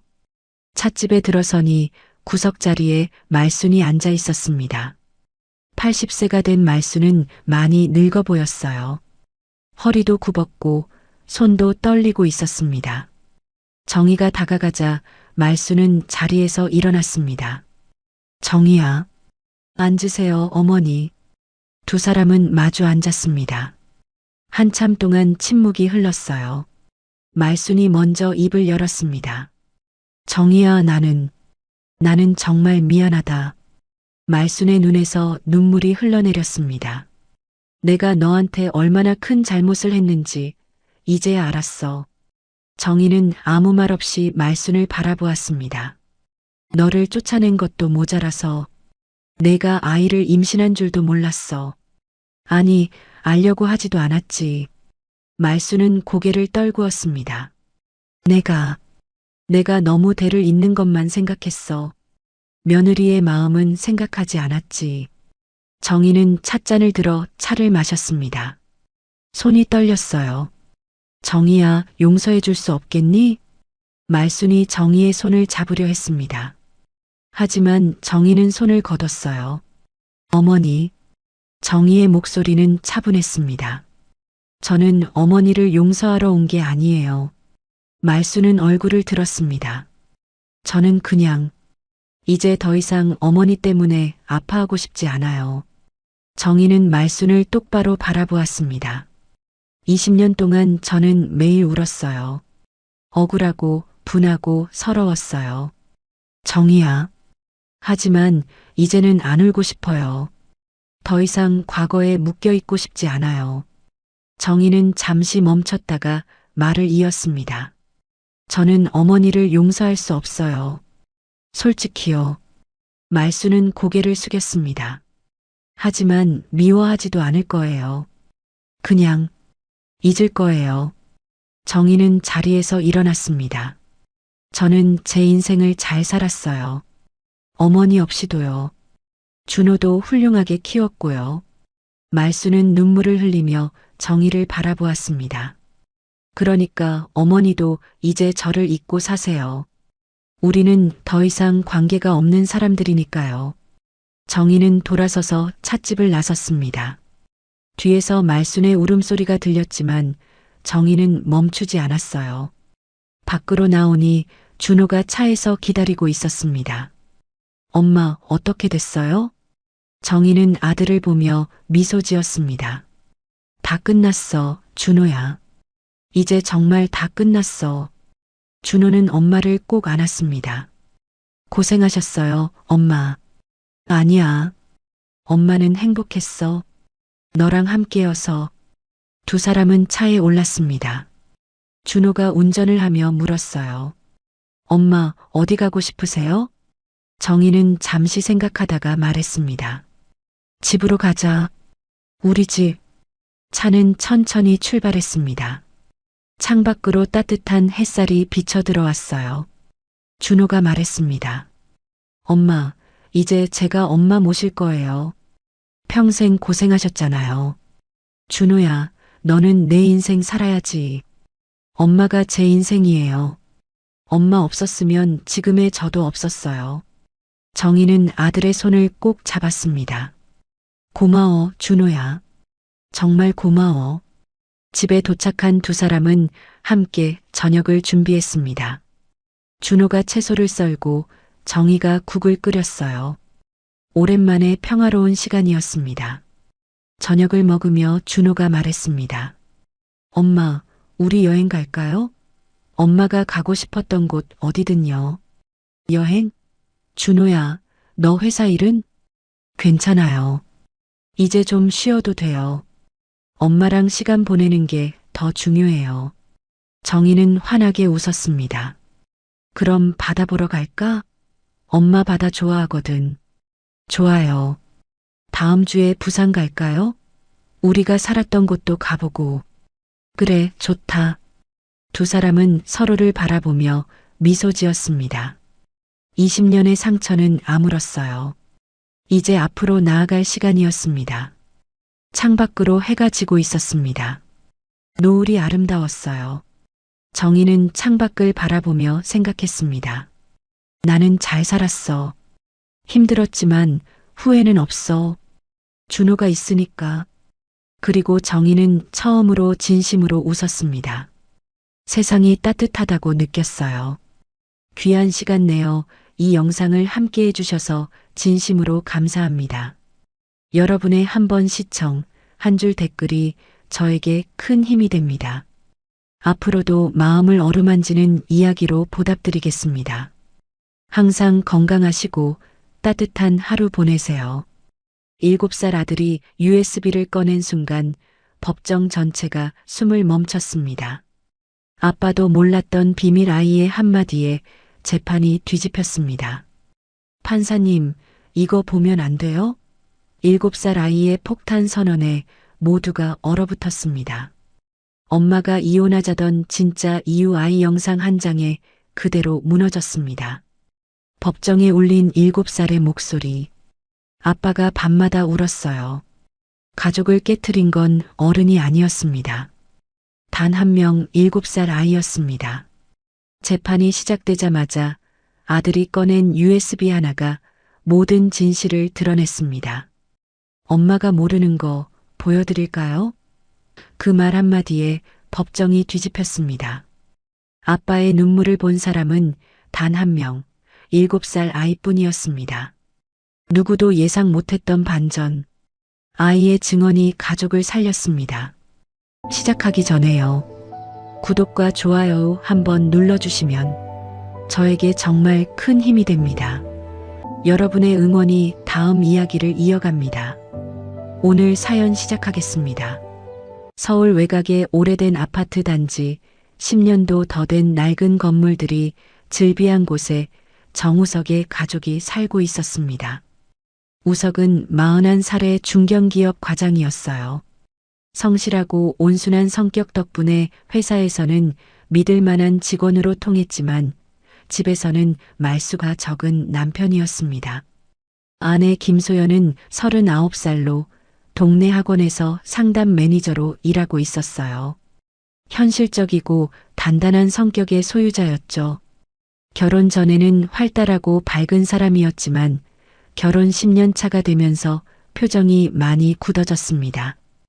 두 사람 사이에는 7살 난 아들 하준이가 있었어요. 하준이는 유치원에 다니는 명랑한 아이였는데 요즘 들어 부모님의 얼굴을 자주 살피곤 했습니다.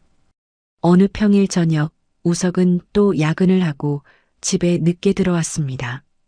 현관문을 열자 거실은 조용했어요. 소연은 소파에 앉아 휴대폰을 보고 있었고 하준이는 이미 잠든 것 같았습니다. 다녀왔어. 우석이 인사를 건넸지만 소연은 고개도 들지 않았어요. 응. 짧은 대답 하나뿐이었습니다. 우석은 익숙하다는 듯 넥타이를 풀며 방으로 들어갔어요. 요즘 두 사람 사이에는 대화가 거의 없었습니다. 주말에도 각자 할 일만 하고 식사 시간에도 말이 없었어요. 대화를 이끌어가는 건 오직 하준이뿐이었습니다. 다음 날 아침 식탁에는 세 사람이 둘러앉았습니다.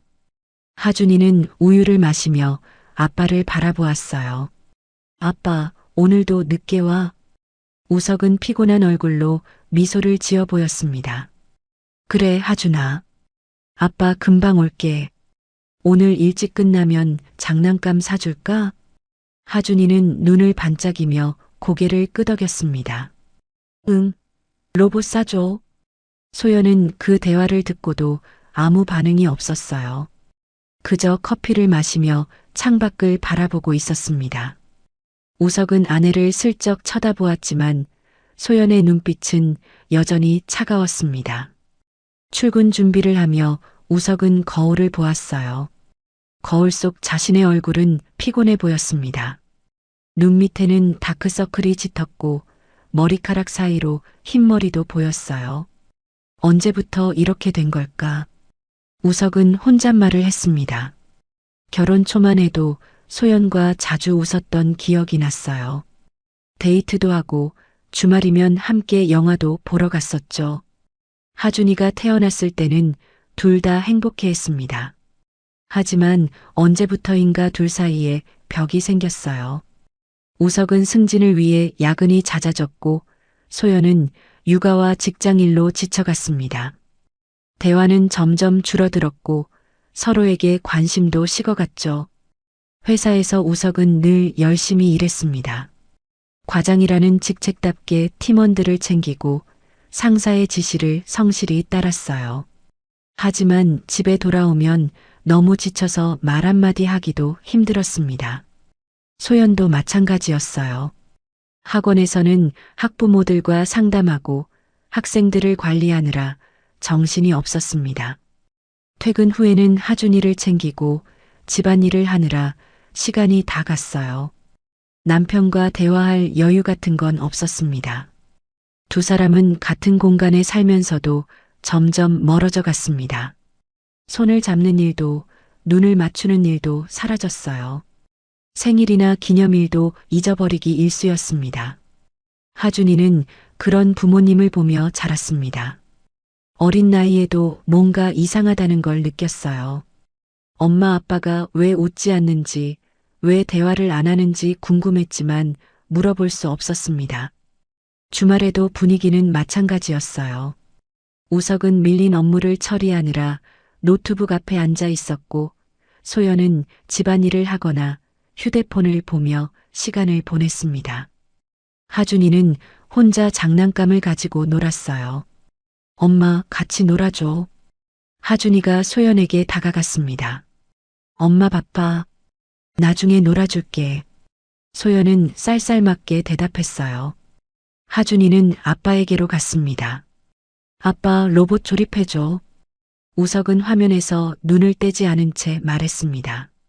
아빠, 지금 일하는 중이야. 조금만 기다려. 하준이는 결국 혼자 놀 수밖에 없었습니다. 아이는 조용히 자기 방으로 들어갔어요. 저녁이 되어 세 사람은 다시 식탁에 앉았습니다. 텔레비전 소리만 들릴 뿐 대화는 없었어요. 하준이가 이야기를 꺼내야만 식탁에 말소리가 들렸습니다. 아빠, 오늘 유치원에서 그림 그렸어. 그래, 잘했네. 엄마, 내일 소풍 가. 그래, 도시락 싸줄게. 짧은 대답들 뿐이었습니다. 하준이는 부모님의 표정을 살폈어요. 둘 다 웃지 않고 있었습니다. 밤이 되어 우석은 침대에 누웠습니다. 소연은 이미 등을 돌리고 자고 있었어요. 우석은 천장을 바라보며 생각했습니다. 우리가 언제부터 이렇게 된 걸까? 뭐가 잘못된 걸까? 하지만 답은 나오지 않았습니다. 그저 피곤함만 밀려왔어요. 우석은 눈을 감았습니다. 그렇게 며칠이 흘렀습니다. 우석과 소연은 여전히 서로에게 무관심했고 집안의 냉랭한 분위기는 점점 더 짙어져만 갔어요. 하준이는 그런 부모님을 보며 자꾸만 불안해졌습니다. 무언가 큰일이 일어날 것 같은 예감이 들었어요. 어느 금요일 저녁 우석은 평소보다 조금 일찍 퇴근했습니다. 현관문을 열고 들어서는데 거실에 소연이 앉아 있었어요. 평소와 달리 정면으로 우석을 바라보고 있었습니다. 그 눈빛이 예사롭지 않았어요. 왔어? 소연이 먼저 말을 걸었습니다. 우석은 약간 놀랐어요. 요즘 아내가 먼저 말을 거는 일이 거의 없었거든요. 응, 오늘은 좀 일찍 끝났어. 우석은 가방을 내려놓으며 대답했습니다. 소연은 계속해서 우석을 바라보고 있었어요. 뭔가 말하고 싶은 게 있는 것 같았습니다. 하준이는? 방에서 자고 있어. 일찍 재웠어. 소연의 대답에 우석은 고개를 끄덕였습니다. 그리고는 소파에 앉으려는데 소연이 다시 입을 열었어요. 우석아, 앉아봐. 할 얘기가 있어. 목소리에는 긴장감이 묻어났습니다. 우석은 천천히 소파에 앉았어요. 가슴이 두근거렸습니다. 좋은 이야기는 아닐 것 같았어요. 소연은 한참을 우석을 바라보다가 입을 열었습니다. 우리 이혼하자. 그 한마디가 거실을 얼어붙게 만들었습니다. 우석은 귀를 의심했어요.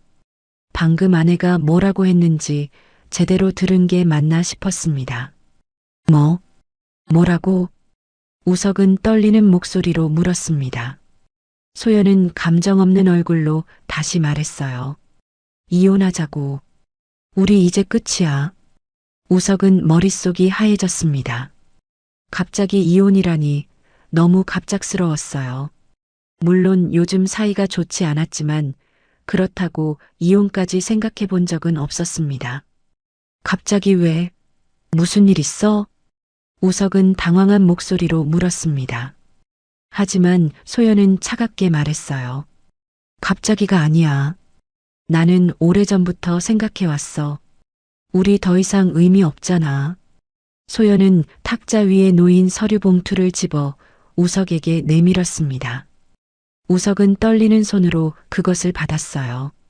봉투를 열어보니 이혼 협의서가 들어 있었습니다. 이게 뭐야? 보면 알잖아. 이혼 서류야. 여기 서명만 하면 돼. 소연의 목소리는 담담했습니다. 마치 업무 처리하듯 말하고 있었어요. 우석은 서류를 내려다보았습니다. 눈앞이 흐려졌어요.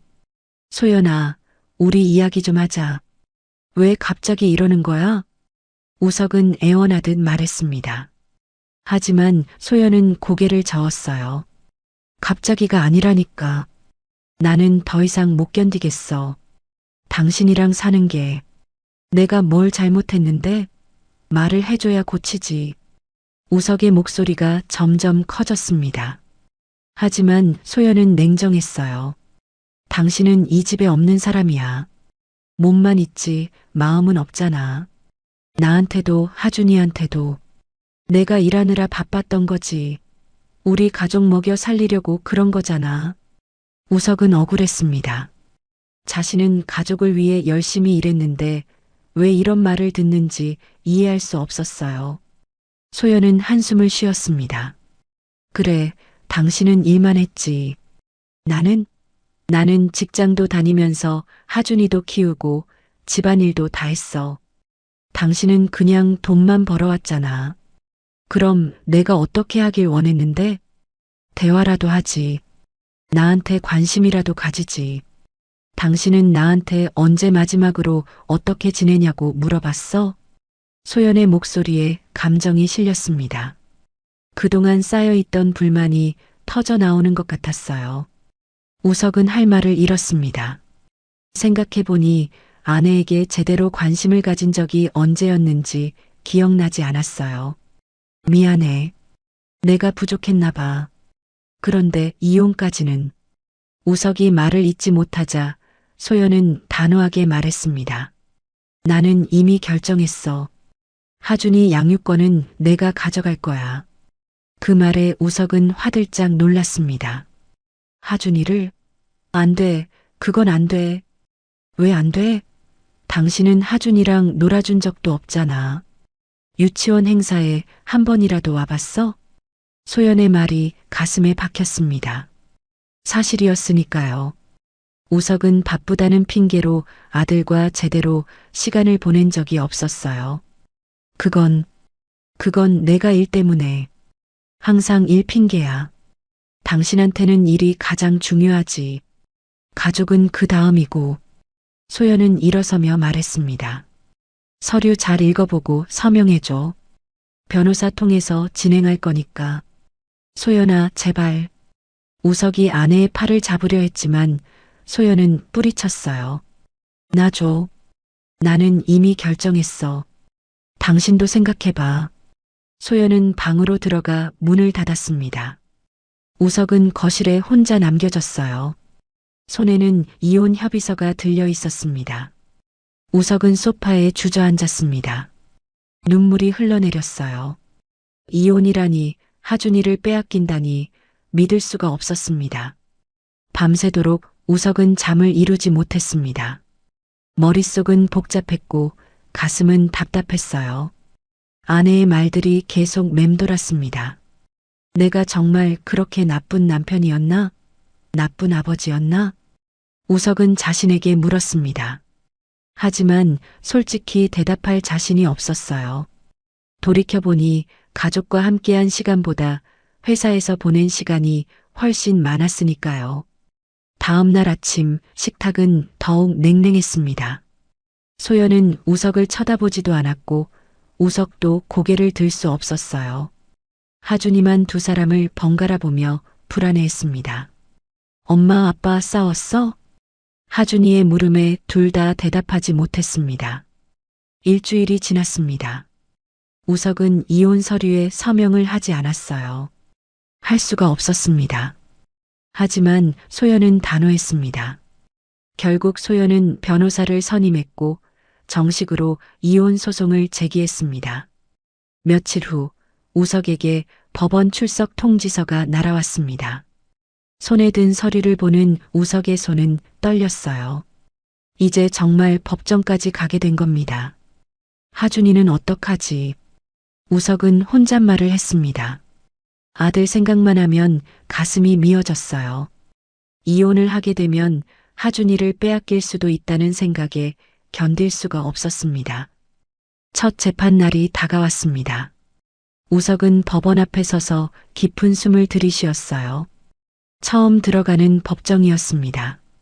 가슴이 두근거렸고 손바닥에는 땀이 났습니다. 법정 안으로 들어가니 소연이 이미 와 있었어요. 소연 옆에는 여성 변호사가 앉아 있었습니다. 소연은 우석을 쳐다보지도 않았어요. 우석도 급히 변호사를 선임했지만 마음은 불안하기만 했습니다. 판사가 입장하고 재판이 시작되었습니다. 판사는 중년의 여성이었어요. 차분하고 엄숙한 분위기가 법정을 감쌌습니다. 이혼 청구 사건입니다. 원고 측 변호사 말씀하세요. 판사의 말에 소연 측 변호사가 일어섰습니다.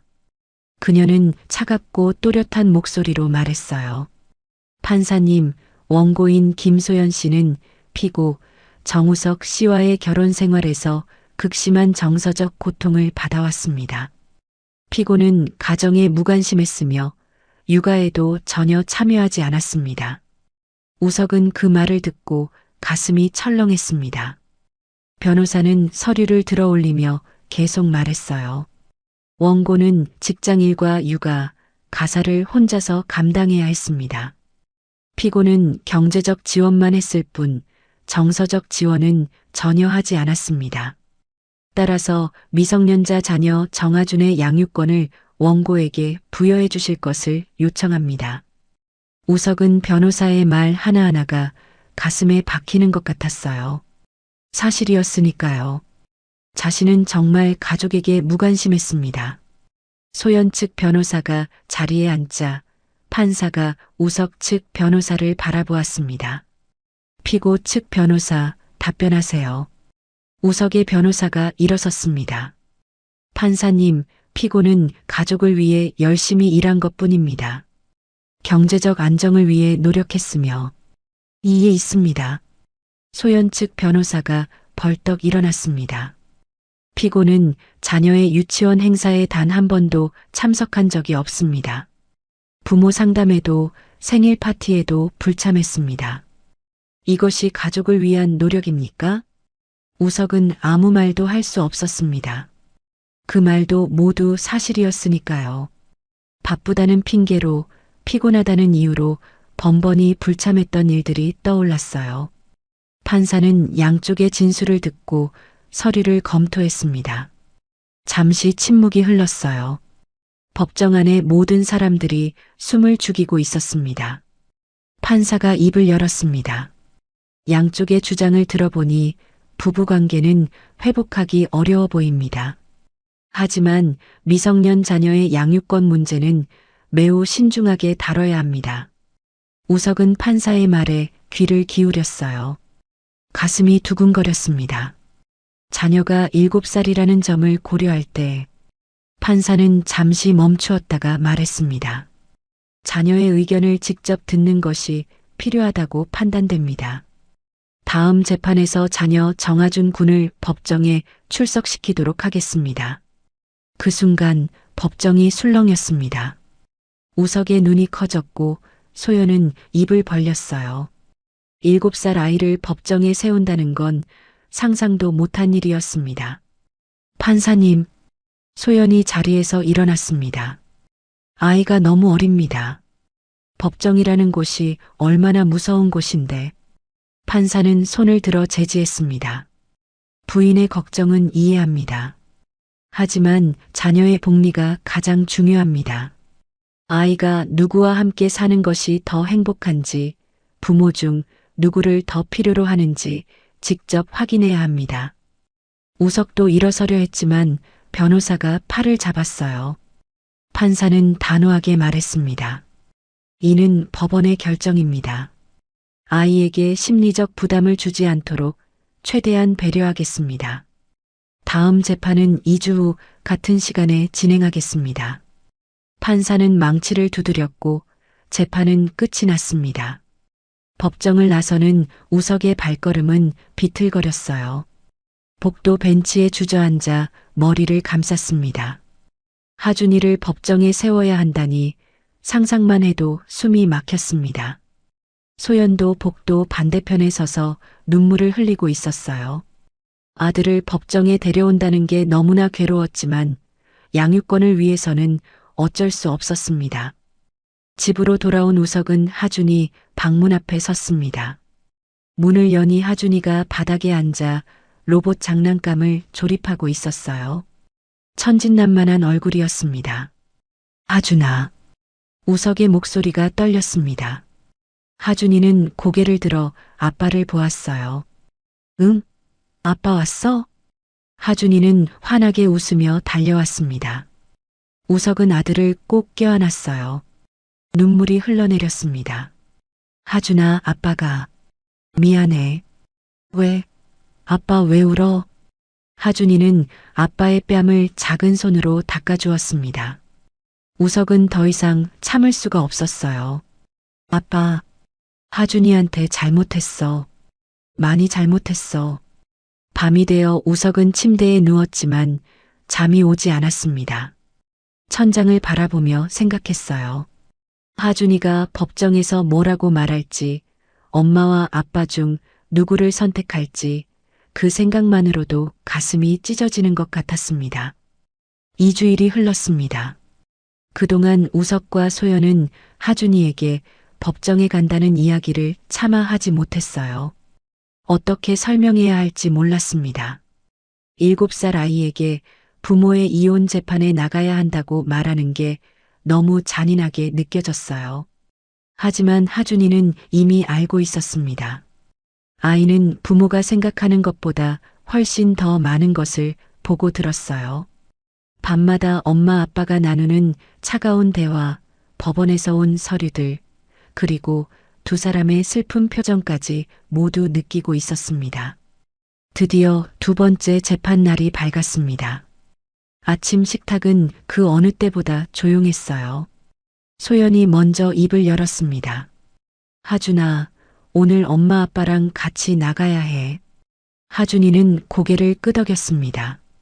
법원 가는 거지? 소연과 우석은 깜짝 놀랐어요. 하준이가 어떻게 알았는지 의아했습니다. 너, 어떻게 알았어? 우석이 물었습니다. 하준이는 침착하게 대답했어요. 엄마 아빠 이야기 들었어. 나도 가야 한다고 했잖아. 소연은 가슴이 아팠습니다. 아들이 모든 걸 듣고 있었다니 얼마나 무서웠을까 싶었어요. 하준아, 무섭지? 하준이는 고개를 저었습니다. 괜찮아. 나 용감해. 하지만 아이의 눈빛에는 불안함이 가득했습니다. 법원에 도착했습니다. 복도에는 여러 사람들이 오가고 있었어요. 하준이는 엄마 손을 꼭 잡고 걸었습니다. 우석은 뒤에서 아들의 뒷모습을 바라보았어요. 법정 안으로 들어가자 판사가 하준이를 보며 부드럽게 미소 지었습니다. 하준이구나. 안녕? 하준이는 긴장한 얼굴로 대답했습니다. 안녕하세요. 자, 여기 앉아볼까? 판사는 하준이를 위해 특별히 준비된 작은 의자를 가리켰어요. 하준이는 천천히 그 의자에 앉았습니다. 법정의 모든 사람들이 아이를 바라보고 있었어요. 판사는 다정한 목소리로 말했습니다. 하준아, 여기는 무서운 곳이 아니야. 그냥 하준이 이야기를 듣고 싶어서 부른 거야. 솔직하게 말해주면 돼. 하준이는 고개를 끄덕였습니다. 하준이는 엄마 아빠랑 같이 살았지? 집에서 어떻게 지냈는지 이야기해 줄 수 있겠니? 하준이는 잠시 망설이다가 입을 열었습니다. 아빠는 맨날 늦게 와요. 회사에서 일한다고. 우석은 그 말을 듣고 고개를 숙였습니다. 그래도 집에 오면 나랑 놀아줬어요. 피곤해 보여도 로봇 조립해주고 책도 읽어줬어요. 판사는 고개를 끄덕이며 기록했습니다. 엄마는 어떠니? 하준이는 엄마를 쳐다보았어요. 소연은 긴장한 표정이었습니다. 엄마는 요즘 집에 잘 안 와요. 소연의 얼굴이 굳었습니다. 법정이 술렁였어요. 집에 안 온다는 게 무슨 말이니? 판사가 물었습니다. 하준이는 조심스럽게 말했어요. 학원 끝나고 집에 가면 엄마 없을 때가 많아요. 할머니가 와서 밥 해주세요. 소연은 급히 말했습니다. 제가 일이 늦게 끝나서 그래요. 어쩔 수 없이. 하지만 판사는 소연을 제지하고 다시 하준이에게 물었습니다. 그럼 하준이는 엄마 아빠 중에 누구랑 더 많이 놀았니? 하준이는 망설였습니다. 엄마를 보고 아빠를 보았어요. 두 사람 모두 긴장한 표정이었습니다. 요즘은 할머니랑 더 많이 놀았어요. 그 말에 우석과 소연 모두 충격을 받았습니다. 두 사람 모두 아들과 제대로 시간을 보내지 못했다는 걸 깨달았어요. 판사는 잠시 생각하더니 물었습니다. 하준아, 엄마 아빠가 왜 이혼하려는 것 같아? 하준이는 고개를 숙였습니다. 한참을 침묵하다가 작은 목소리로 말했어요. 싸우니까요. 맨날 싸워요. 어떻게 싸우는데? 말 안 해요. 서로 쳐다보지도 않고 밥 먹을 때도 조용해요. 하준이의 목소리가 떨렸습니다. 나만 혼자 떠들어요. 엄마 아빠는 대답도 안 해요. 소연은 눈물을 닦았습니다. 우석도 눈시울이 붉어졌어요. 아들이 얼마나 외로웠을지 생각하니 가슴이 미어졌습니다. 판사는 부드럽게 말했습니다. 하준아, 엄마 아빠 중에 누구랑 살고 싶어? 그 질문에 법정이 조용해졌습니다. 모두가 하준이의 대답을 기다렸어요. 우석은 숨을 멈췄고 소연은 손을 꽉 쥐었습니다. 하준이는 한참을 고민했습니다. 그러다가 주머니를 더듬기 시작했어요.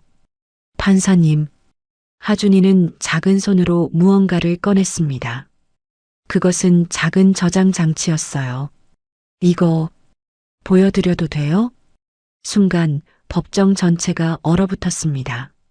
소연은 입을 막았고 우석은 눈이 커졌어요. 판사는 놀란 표호로 하준이를 바라보았습니다. 그게 뭐니, 하준아? 하준이는 떨리는 목소리로 대답했습니다. 아빠가 밤마다 우는 거요. 제가 몰래 찍었어요. 우석은 숨이 멎는 것 같았습니다. 자신이 혼자 울었던 그 순간들을 아들이 다 보고 있었다니 믿을 수가 없었어요. 소연도 충격에 빠졌습니다. 남편이 울었다고요? 그런 줄도 몰랐습니다. 판사는 저장 장치를 받아들었습니다. 법정석이 이것을 재생해 주세요. 잠시 후 법정 스크린에 영상이 떠올랐습니다. 어두운 거실, 소파에 앉아 있는 우석의 모습이 보였어요. 우석은 두 손으로 얼굴을 감싸고 있었고 어깨가 떨리고 있었습니다. 조용한 법정에 우석의 목소리가 울려 퍼졌습니다. 내가 뭘 더 어떻게 해야 하지? 어떻게 해야 소연이가 날 봐주는 거야? 법정 스크린에서 영상은 계속 재생되고 있었습니다. 어두운 거실에서 우석은 무너진 목소리로 혼잣말을 하고 있었어요. 난 매일 열심히 일했어. 가족을 위해서. 그런데 왜 이렇게 된 거야? 우석의 목소리는 떨리고 있었습니다. 영상 속 우석은 손으로 얼굴을 닦았어요. 눈물을 닦는 것이 분명했습니다. 소연이는 나한테 관심도 없어. 말도 안 해. 나는 투명인간 같아. 법정에 있던 모든 사람들이 숨을 죽이고 화면을 바라보았습니다. 소연은 두 손으로 입을 막고 있었어요. 남편이 그렇게 힘들어하고 있었다는 걸 전혀 몰랐습니다. 영상 속에서 우석은 깊은 한숨을 쉬었습니다. 회사에서도 힘들고, 집에 와도 힘들고, 어디 하나 편한 곳이 없어.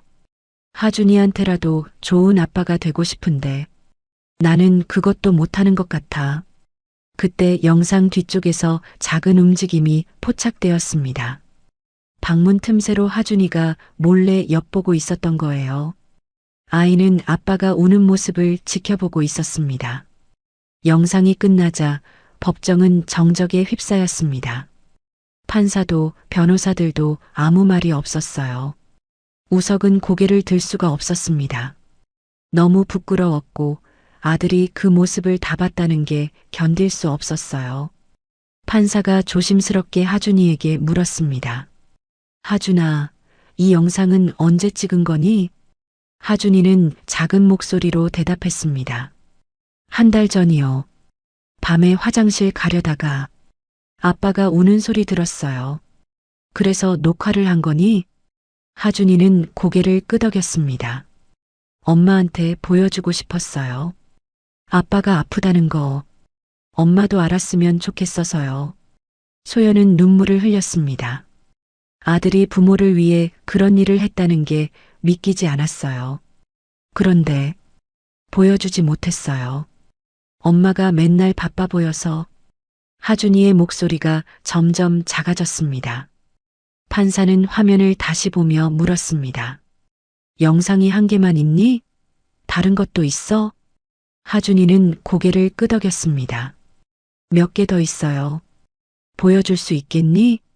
하준이는 법정 서기에게 저장 장치를 건넸습니다. 서기가 다른 파일을 열자 새로운 영상이 재생되었어요. 이번에는 낮 시간이었습니다. 거실에서 소연이 전화 통화를 하고 있었어요. 네, 알겠습니다. 내일 오전에 뵙겠습니다. 소연은 전화를 끊고 한숨을 쉬었습니다. 그리고는 소파에 주저앉아 두 손으로 얼굴을 감쌌어요. 언제까지 이렇게 살아야 하나? 나도 지쳤어. 소연의 목소리도 떨리고 있었습니다. 아침에 일어나서 하준이 챙기고 출근해서 일하고 퇴근하면 또 집안일. 남편은 나한테 관심도 없고. 소연은 눈물을 닦았습니다. 나도 사랑받고 싶어. 나도 누군가한테 기대고 싶다고. 왜 나만 이렇게 힘들어야 해? 우석은 그 영상을 보며 충격에 빠졌습니다. 아내도 자신만큼 힘들어하고 있었다는 걸 전혀 몰랐어요. 소연이 강하다고만 생각했는데 알고 보니 아내도 무너지고 있었던 겁니다. 영상 속 소연은 계속 말했습니다. 우석이는 날 안 봐줘. 내가 얼마나 힘든지, 내가 뭘 바라는지 아무것도 물어보지 않아. 그냥 돈만 벌어오면 되는 줄 알아. 소연은 소파에 누워 천장을 바라보았어요. 이혼하면 조금 나아질까? 혼자 사는 게 더 편할까? 그 순간 영상 뒤쪽에서 또다시 하준이의 모습이 보였습니다. 아이는 방문 뒤에 숨어서 엄마를 지켜보고 있었어요. 영상이 끝나자 소연은 울음을 터뜨렸습니다. 자신의 모습이 저렇게 녹화되어 있었다니, 그것도 아들이 찍었다니 너무 부끄러웠어요. 판사는 하준이를 바라보았습니다. 하준아, 왜 이런 영상들을 찍은 거니? 하준이는 눈물을 글썽이며 대답했습니다. 엄마 아빠가 서로 모르는 것 같아서요. 무엇을 모른다는 거니? 아빠는 엄마가 힘든 거 몰라요. 엄마는 아빠가 우는 거 몰라요. 하준이의 목소리가 떨렸습니다. 둘 다 힘든데 서로한테 말 안 해요. 그래서 제가 보여주고 싶었어요. 법정에 있던 사람들은 모두 눈물을 닦고 있었습니다. 7살 아이가 부모를 위해 이런 일을 했다는 게 가슴 아팠어요. 우석은 자리에서 일어났습니다. 판사님, 제가 할 말이 있습니다. 판사는 고개를 끄덕였습니다.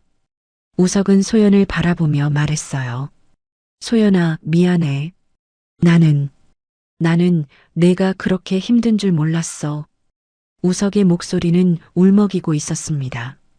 나는 내가 열심히 일하면, 돈 많이 벌어오면, 그게 가족을 위하는 거라고 생각했어. 그런데 그게 아니었구나. 소연도 고개를 들어 우석을 바라보았습니다. 너도 힘들었구나. 나는 내가 나한테 관심 없는 줄만 알았어. 두 사람은 서로를 바라보았습니다. 10년 동안 함께 살면서도 서로의 마음을 제대로 본 적이 없었다는 걸 깨달았어요. 하준이가 말했습니다.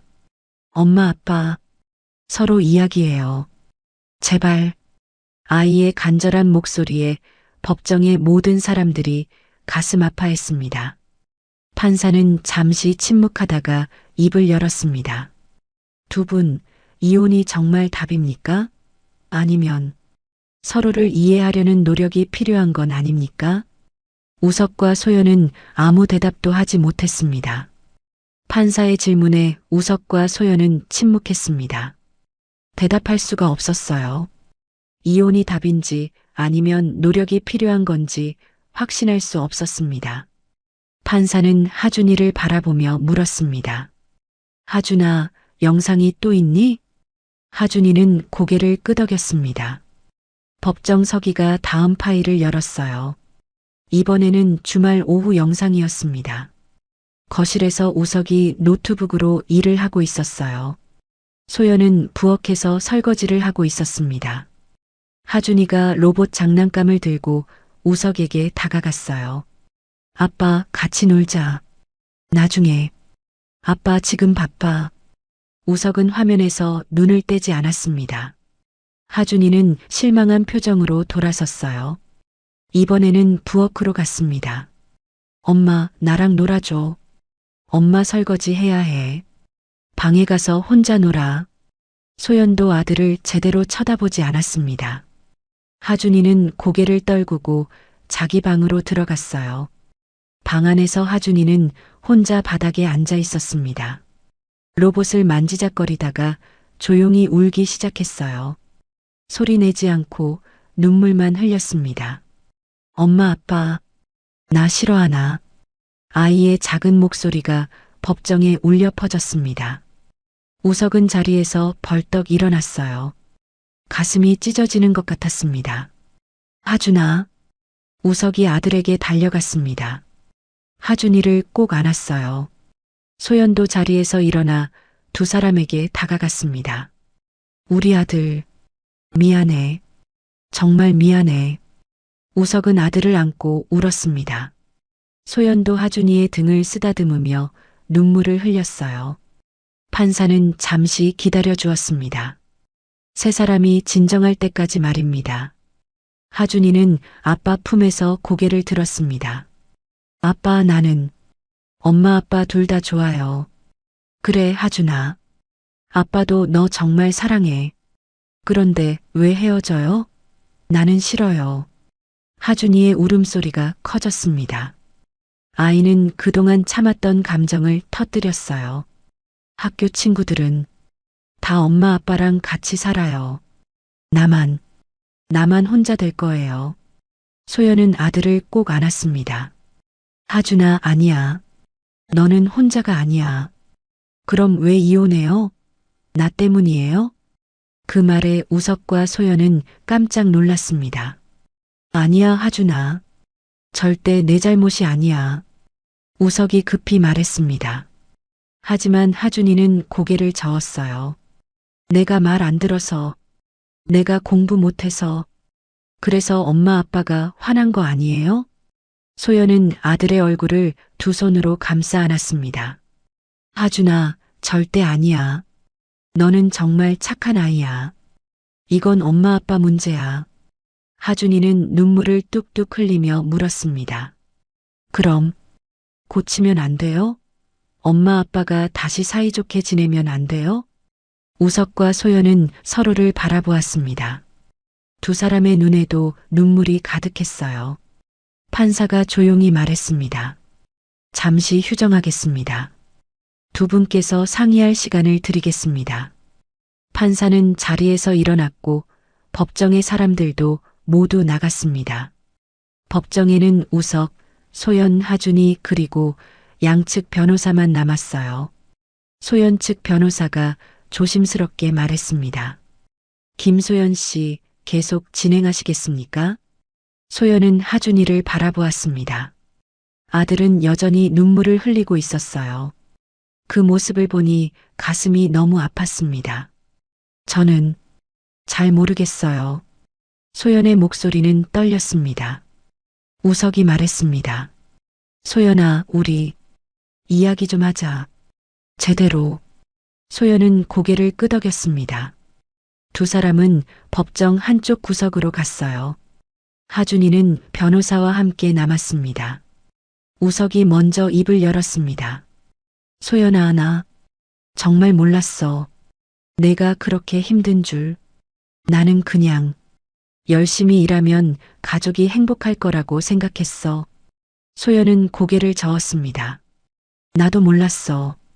당신이 그렇게 외로웠는지. 나는 당신이 나한테 관심 없는 줄만 알았어. 관심 없었던 게 아니야. 나는 어떻게 표현해야 할지 몰랐어. 말하는 게 어색했어. 우석은 소연의 손을 잡았습니다. 나는 내가 강하다고 생각했어. 혼자서도 다 잘할 수 있다고. 그래서 내가 도와주지 않아도 괜찮은 줄 알았어. 소연의 눈에서 눈물이 흘러내렸습니다. 나도 강한 척했어. 당신한테 약한 모습 보이기 싫어서. 그런데 그게 더 멀어지게 만든 거였네. 두 사람은 한참을 침묵했습니다. 10년 동안 쌓인 오해와 서운함이 천천히 풀려나가고 있었어요. 소연아, 나 정말 바보였어. 내 마음을 몰라줘서 미안해. 나도 미안해. 당신 마음을 헤아리지 못해서. 소연은 우석을 바라보았습니다. 우리 다시 시작할 수 있을까? 우석은 놀라서 소연을 보았어요. 정말? 너 이혼 안 하고 싶어? 소연은 하준이를 바라보았습니다. 아들은 멀리서 두 사람을 불안하게 쳐다보고 있었어요. 저 아이가 우리를 지키려고 얼마나 노력했는지 봤잖아. 7살짜리가 말이야. 소연의 목소리가 떨렸습니다. 나는 나빠질 대로 나빠진 결혼이라고 생각했어. 고칠 수 없다고. 그런데 오늘 깨달았어. 뭘? 우리가 정말 문제였던 건 대화를 안 한 거였어. 서로에게 마음을 말하지 않은 거. 우석은 고개를 끄덕였습니다. 맞아. 나도 그걸 오늘 알았어. 하준이가 보여준 영상들. 우리는 같은 집에 살면서도 서로를 전혀 모르고 있었어. 소연은 우석의 손을 꼭 잡았습니다. 다시 해보자. 처음부터. 이번에는 제대로. 휴정이 끝나고 판사가 다시 자리에 앉았습니다. 법정의 분위기는 아까와 달랐어요. 우석과 소연은 나란히 앉아 서로의 손을 잡고 있었습니다. 판사는 두 사람의 모습을 보며 물었습니다. 두 분 상의는 하셨습니까? 소연이 일어섰습니다. 목소리는 떨렸지만 또렷했어요. 판사님, 저 이혼 청구를 취하하고 싶습니다. 법정이 술렁였습니다. 소연 측 변호사도 놀란 표정을 지었어요. 김소연 씨, 확실하십니까? 판사가 다시 한번 확인했습니다. 소연은 고개를 끄덕였어요. 네, 확실합니다. 저는 남편과 다시 시작하고 싶습니다. 우석은 소연의 손을 더욱 꼭 잡았습니다. 눈물이 흘러내렸어요. 판사는 잠시 두 사람을 바라보다가 말했습니다. 좋습니다. 하지만 법원으로서 한 가지 권고사항이 있습니다. 말씀하세요. 두 분께는 전문적인 부부 상담이 필요해 보입니다. 지금 당장은 화해의 마음이 생겼지만 근본적인 문제를 해결하지 않으면 같은 일이 반복될 수 있습니다.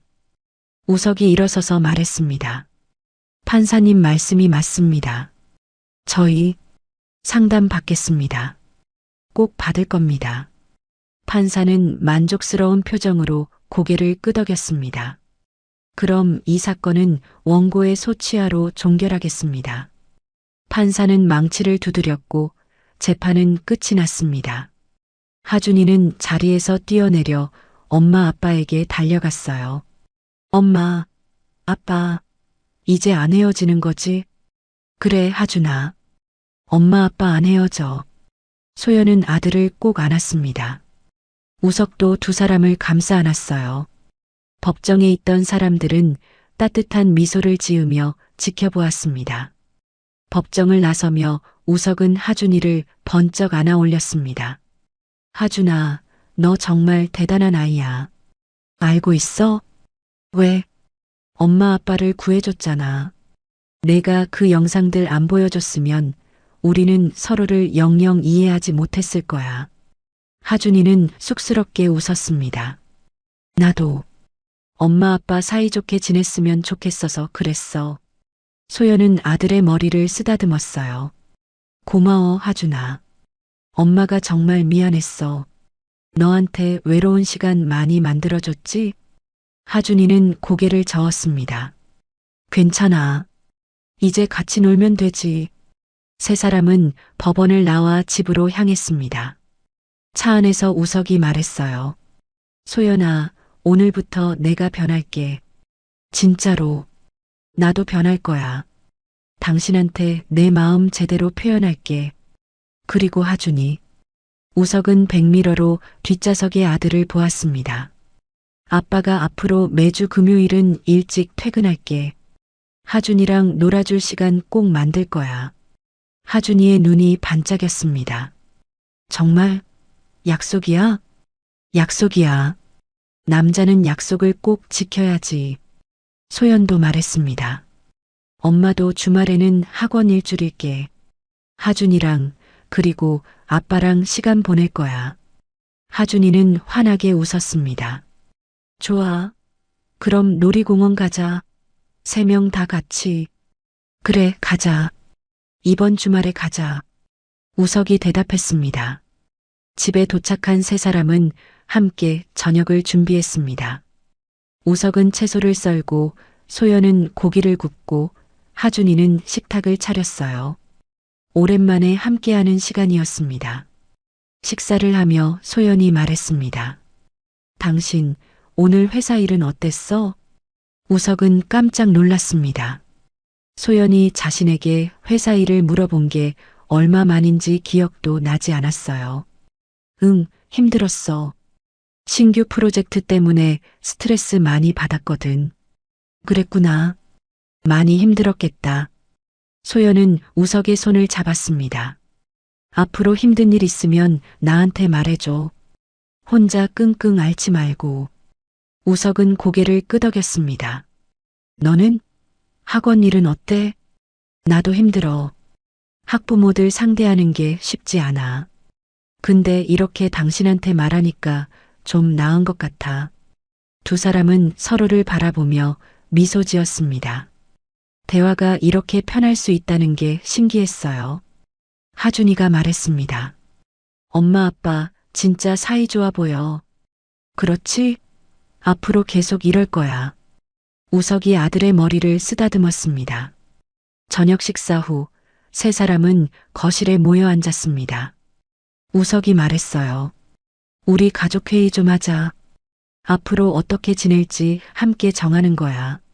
소연도 동의했습니다. 좋아. 하준이 의견도 들어보자. 하준이는 신이 나서 말했습니다. 나는 엄마 아빠랑 매일 저녁 먹고 싶어. 그리고 주말에 같이 놀고 싶어. 그래, 그렇게 하자. 우석아, 당신은? 나는 매일 소연이한테 사랑한다고 말할 거야. 그리고 고맙다고도.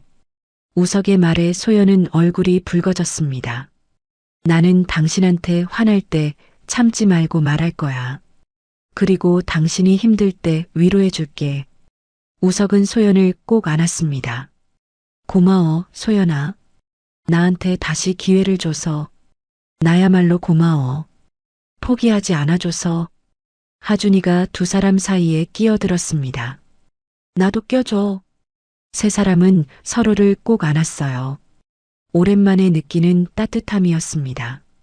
밤이 되어 하준이를 재우고 우석과 소연은 다시 거실에 앉았습니다.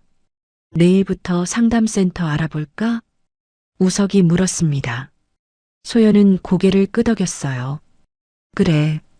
전문가 도움이 필요할 것 같아. 우리 혼자 힘으로는 부족할 수도 있으니까. 맞아. 이번에는 제대로 하고 싶어. 다시는 오늘 같은 일이 없도록. 두 사람은 손을 꼭 잡았습니다. 앞으로 갈 길이 쉽지 않다는 걸 알았어요. 하지만 함께라면 할 수 있을 것 같았습니다. 석 달이 흘렀습니다. 우석과 소연은 매주 목요일 저녁 부부 상담을 받으러 갔어요. 처음에는 어색했지만 점점 익숙해졌습니다. 상담사는 두 사람에게 서로의 감정을 솔직하게 표현하는 법을 가르쳐 주었어요.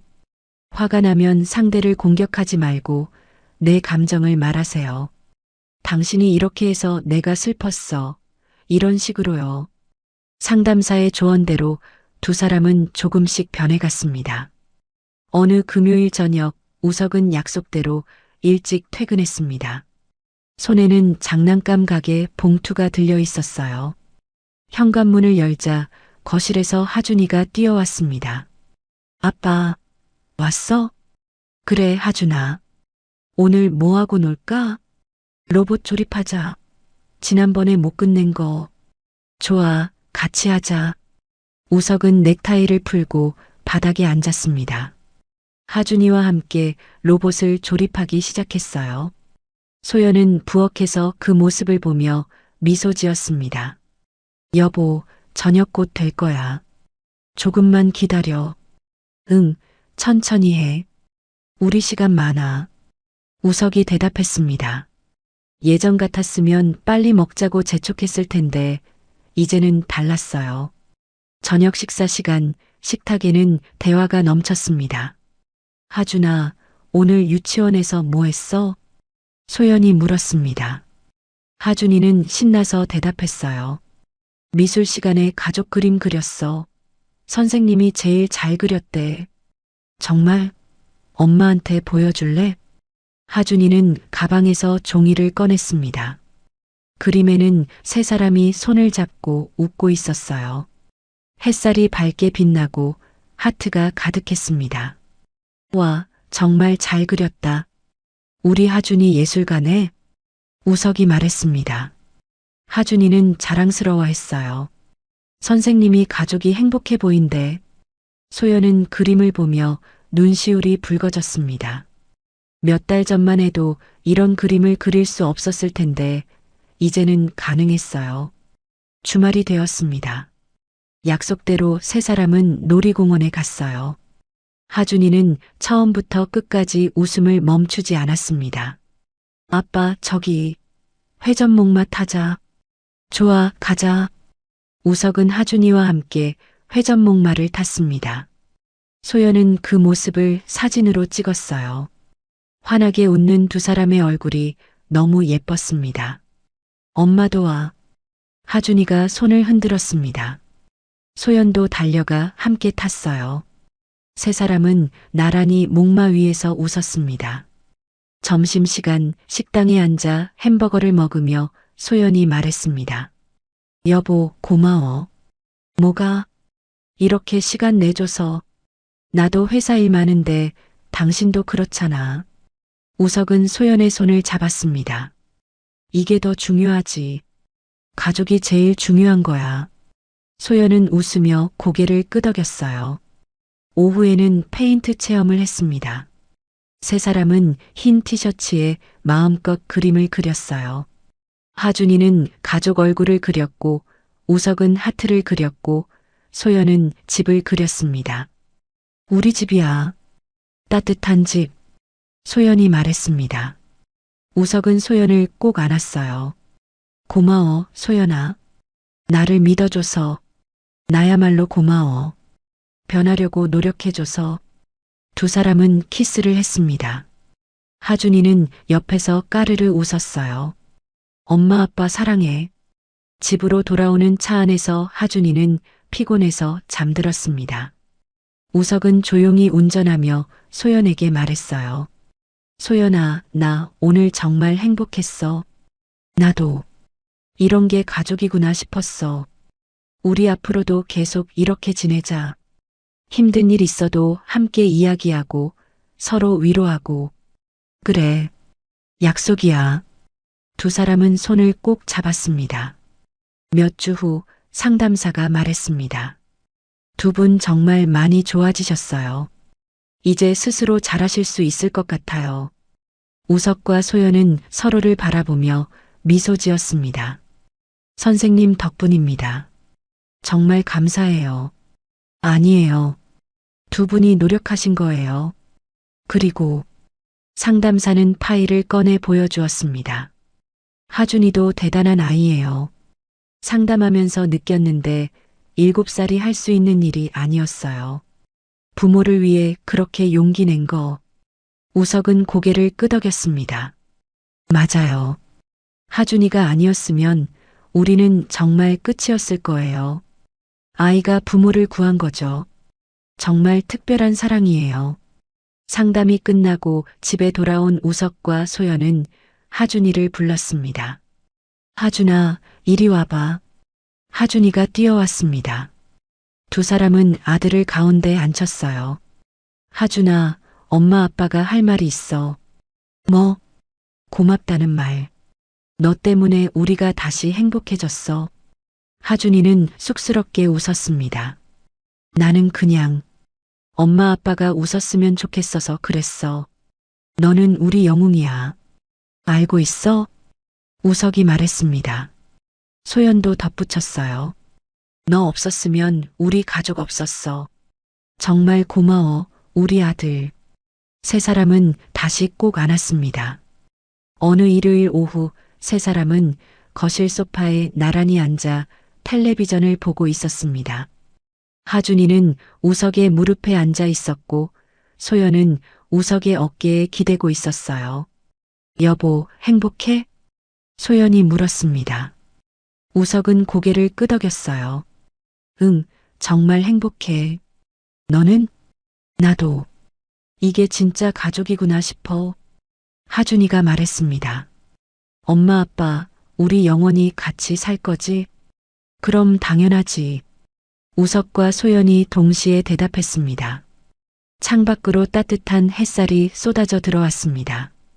거실에는 웃음소리가 가득했어요. 몇 달 전 법정에서 눈물을 흘리던 가족은 이제 진정한 행복을 찾았습니다. 그날 밤 하준이를 재우며 소연이 말했습니다. 하준아, 사랑해. 나도 사랑해, 엄마. 엄마가 약속할게. 앞으로 절대 너 혼자 두지 않을 거야. 우석도 말했습니다. 아빠도 약속해. 매일 하준이랑 놀아줄게. 하준이는 환하게 웃으며 잠들었습니다. 두 사람은 아들의 잠든 얼굴을 바라보았어요. 소연아, 우리 잘할 수 있을까? 할 수 있어. 아니, 꼭 할 거야. 하준이를 위해서라도. 응, 우리를 위해서도. 두 사람은 손을 꼭 잡고 방을 나왔습니다. 복도에는 하준이가 그린 가족 그림이 걸려 있었어요. 세 사람이 손을 잡고 웃고 있는 그 그림처럼 이제 그들의 삶도 그렇게 되었습니다. 가족을 지킨 것은 7살 아이의 작은 용기였습니다. 그리고 그 용기가 부모에게 다시 사랑할 기회를 주었습니다. 귀한 시간 내어 이 영상을 함께 해주셔서 진심으로 감사합니다. 여러분의 한 번 시청, 한 줄 댓글이 저에게 큰 힘이 됩니다. 앞으로도 마음을 어루만지는 이야기로 보답드리겠습니다. 항상 건강하시고 따뜻한 하루 보내세요.